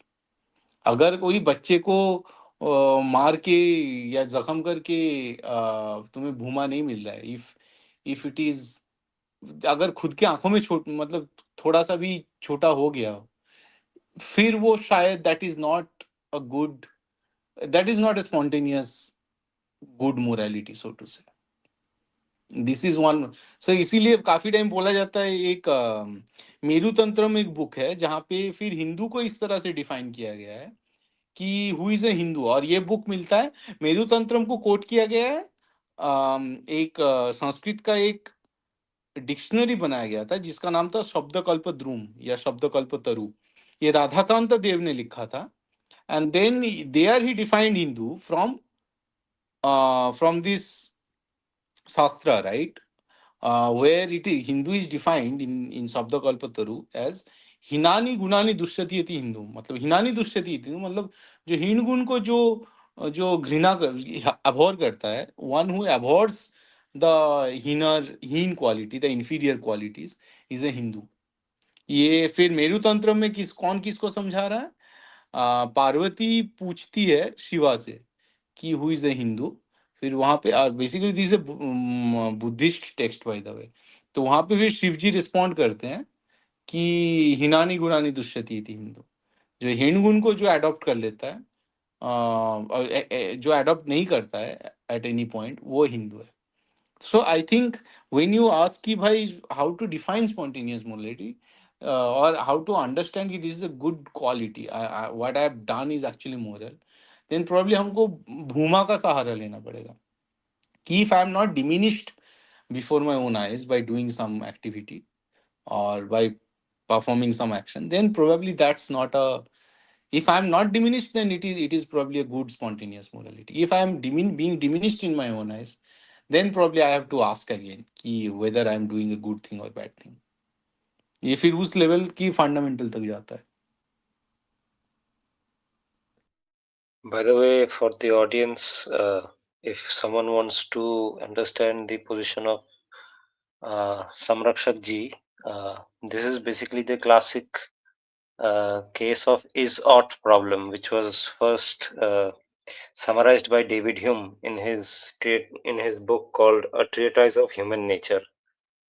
So over there, he talks about how moral philosophers often shift imperceptibly from descriptive statements about what is the case to prescriptive statements about what ought to be the case.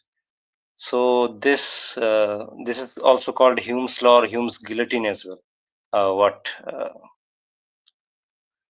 the commentator Abhay and also Samrakshak ji was talking about. Just for audience, I said it.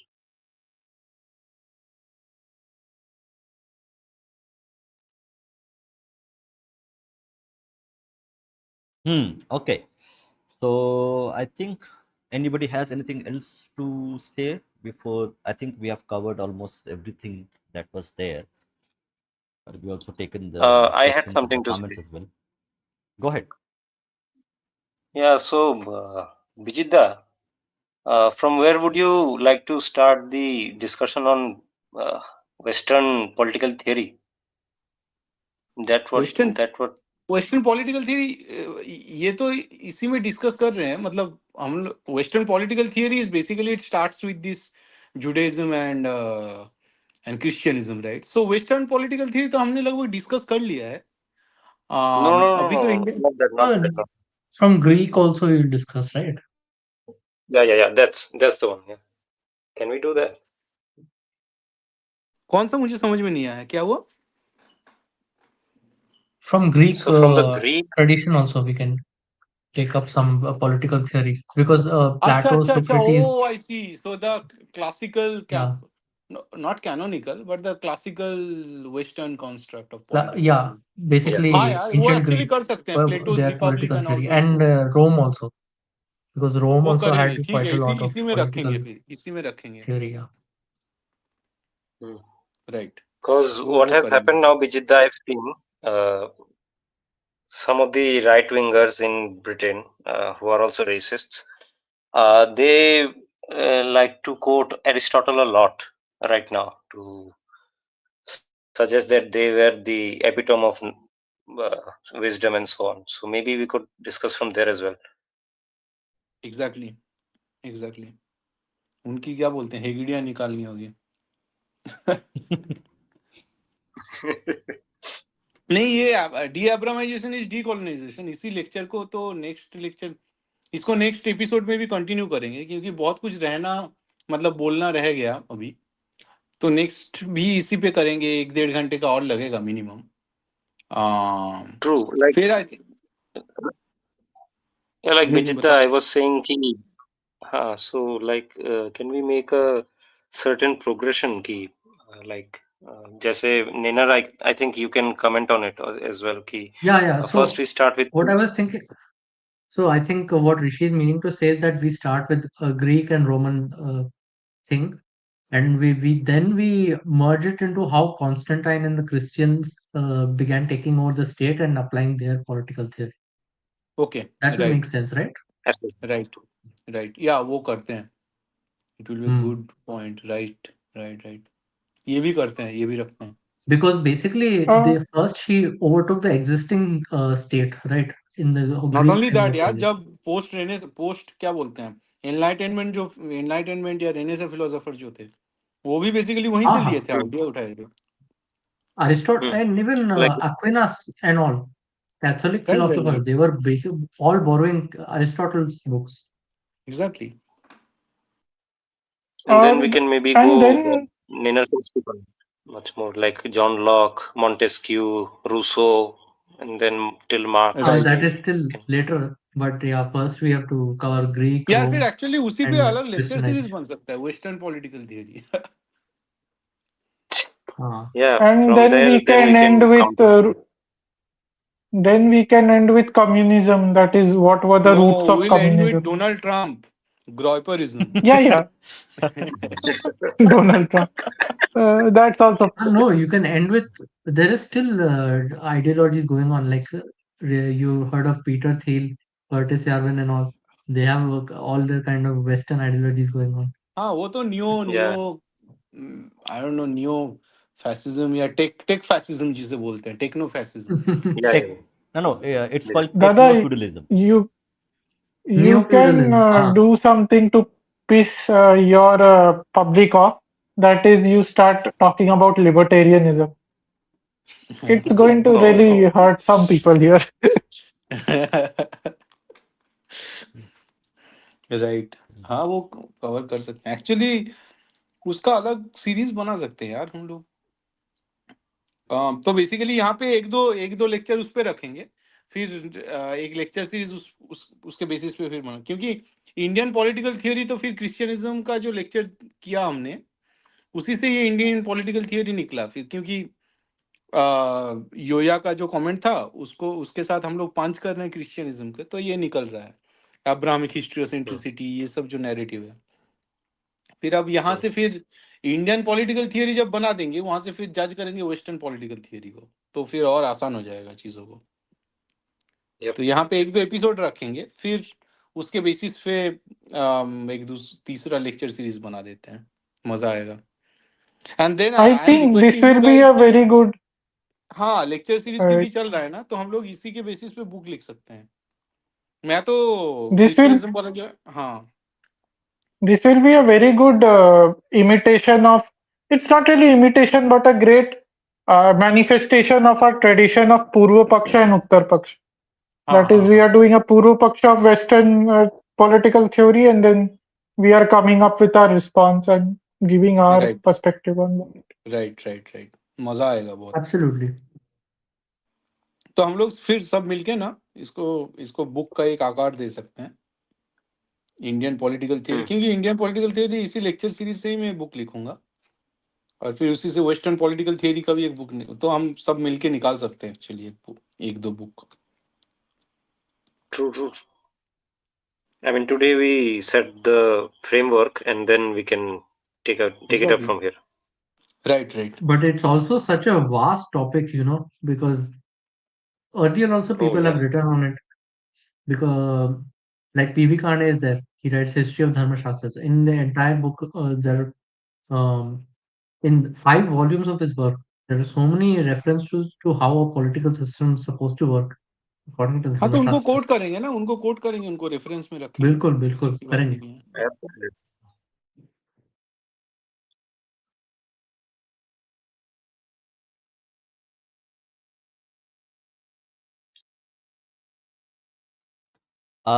Okay, so Vijita, shall we end our session today? हाँ, if no one has any comment, तो फिर आज करते हैं. फिर कल कल Saturday, कल बैठना है क्या सबको? कल सब लोग फ्री हैं तो कल भी बैठ Ah, सकते हैं. yes, yes, yes. Yeah, yeah. Yeah. I think. ये मजेदार टॉपिक होगा, ये Hmm, मजे hmm, hmm. बहुत सही होने वाला है. I think we all will enjoy this topic. Bijita, can you set a theme just like today you put DeAbrahamization is called decolonization. Tomorrow let's set a theme which नहीं, is इसी पे continue basically करेंगे. Theme में फिर लिख के मैं हम लोग पोस्ट कर देते हैं. no, I'm saying our theme tomorrow should be maybe more about intrinsic, about मैं बता देता discussing हूँ, our मैंने Indian पॉइंट लिख के system. रखा था. हाँ हाँ, मैं कुछ Hmm. कुछ पॉइंट लिख के रखा था, क्योंकि ये खत्म नहीं Okay. होगा Okay, By the यार okay. way, ये थोड़ा. I had a question. Maybe you all can comment on it. So, while discussing Indian political thought, can we reference political thoughts rising from 19th century, uh, like the thoughts of Rishi Aurobindo? What was his political thought versus Jayaprakash Narayan हाँ हाँ, versus ये सारा Netaji चलेगा. versus Gandhi? Savarkar right and all right this. Yeah, of course. Our, right right. yeah. Yeah, we have in the correct the thumbnail we have put the all the political what is it political leader like thought leader political thought leaders of our pre-independence right, ये तो and करेंगे. post-independence post era. Independence वाला भी करेंगे ना. Post independence में Hmm. जैसे Yes. I don't know how many of you have my book history of Hindu miss Hindu genocide. वहां पे मैंने फिर ये जो पंचमक्कार थ्योरी था संदीप देव का, उसको मैंने एक्सटेंड किया था Yeah, yeah. षोडश शत्रु में, 6 एनिमीज, Okay. जिसमें आता है मुल्ला मुफ्ती Missionary. Ashraf, missionary, Marxist, media the Lutyens, फिर मिलॉर्ड्स मकौले और पुत्र। Macaulayism, Macaulayism, yes. तो ये 6 मैंने साढ़े शत्रु बोला है कि Hindus are 6 enemies within, काम क्रोध मत लोभ मोह मात्सर्य, एंड 6 एनिमीज विदाउट, जो बाहर का। तो वो थियोरी भी थोड़ा बहुत डिस्कस करेंगे। जैसे Indian judiciary, it is basically continuing since the time of शरिया, राइट? क्योंकि ब्रिटिश ने जब राज करना चालू किया, and I am reading this, they are saying कि यार शरिया को थोड़ा इधर उधर चेंज करके इसको फिर इंडियन लॉ का आकार दे देते हैं। They are writing it, it's in their writing, मैं क्या करूँ अब। ये शरिया बहुत ब्रूटल है, इतना ब्रूटल नहीं रखते हैं, बट थोड़ा बहुत वही करते हैं। तो ये लोग जो मनुस्मृति मनुस्मृति करते हैं, मनुस्मृति का कोई, they are not even acknowledging the British कि मनुस्मृति से चीजें को चलाना होगा। They are not saying anything like that. तो क्योंकि They took over judiciary from is a Mughal continuation of that administration only. शरीयत। हम्म। तो फिर वही ना, फिर वही एक हिस्ट्रियोसेंट्रिक मोरल हम पे इम्पोज किया गया, एक सबवर्टेड मोरल इम्पोज किया गया टॉप डाउन। तो उसका जो असर पड़ा, फिर बाकी जो जितने भी है, अब मार्क्सिज्म हो गया, ये हो गया, उसका असर जो पड़ा हमारे अब दादा सोसाइटी के में। पीछे काले कोटधारी वाले लोग आने वाले, नहीं, क्यों आएंगे आएंगे? आएंगे। आने की मतलब नहीं बनता ना। मैं हाँ exactly, just imagine Supreme Court was not there यार, व्हेन हिंदूज वर देयर। तो तुम भाई बीच में कहाँ से आ गए हो? ये चिल्लाते कोर्ट हुए बीच में आएंगे, आया कहाँ से? कॉन्टेम्प्ट कर ये दिया। जो हाँ, ये बीच में कहाँ से आ गया यार? ये तो समझ में नहीं आता हमें कि इनिशियली तो हिंदूज थे, और ऐसा नहीं है तुम हिंदू वैल्यूज पे चीजों को बनाए हो। तो ये सब डिस्कस करेंगे हम लोग। तो हाँ, ये सब में सारा कुछ आ जाएगा आई गेस। इसमें तो जो हम लोग बात कर रहे थे ना, धर्म राज्यम या हिंदू राज्य बनाना, वो भी आ जाएगा आई गेस। हाँ हाँ, बट कि हमारे सेंट्रिस्ट राज्य का जो स्ट्रक्चर जो क्या होना सेंट्रल चाहिए। मैसेज है, सेंट्रल मैसेज यही रहेगा। सेंट्रल मैसेज यही रहेगा कि D एब्रामाइजेशन is D colonisation.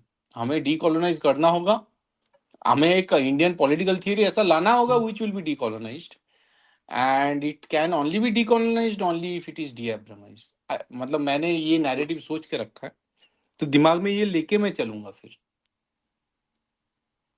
Absolutely. Yeah, so we can move on with that, I guess, tomorrow. So tomorrow हाँ, again कल we We'll will बैठ start start on. around 9:30 we will start, Hmm. and then we will continue. There's one more podcast coming. There are two podcasts which are coming, one in Japan and one on Germany this weekend. Wow. And also I'm going to read the book, this book, Fractal Mandala, the ancient history of India. So we're going to read this book in the afternoon, so you can join then as well. So thank you, धन्यवाद सबको for joining, and see you tomorrow. Jai Shri Ram, Vande Mataram. Thank you, Vande Jai Shri Mataram. Ram. Jai Shri Ram, Jai Shri Vande Ram. Mataram.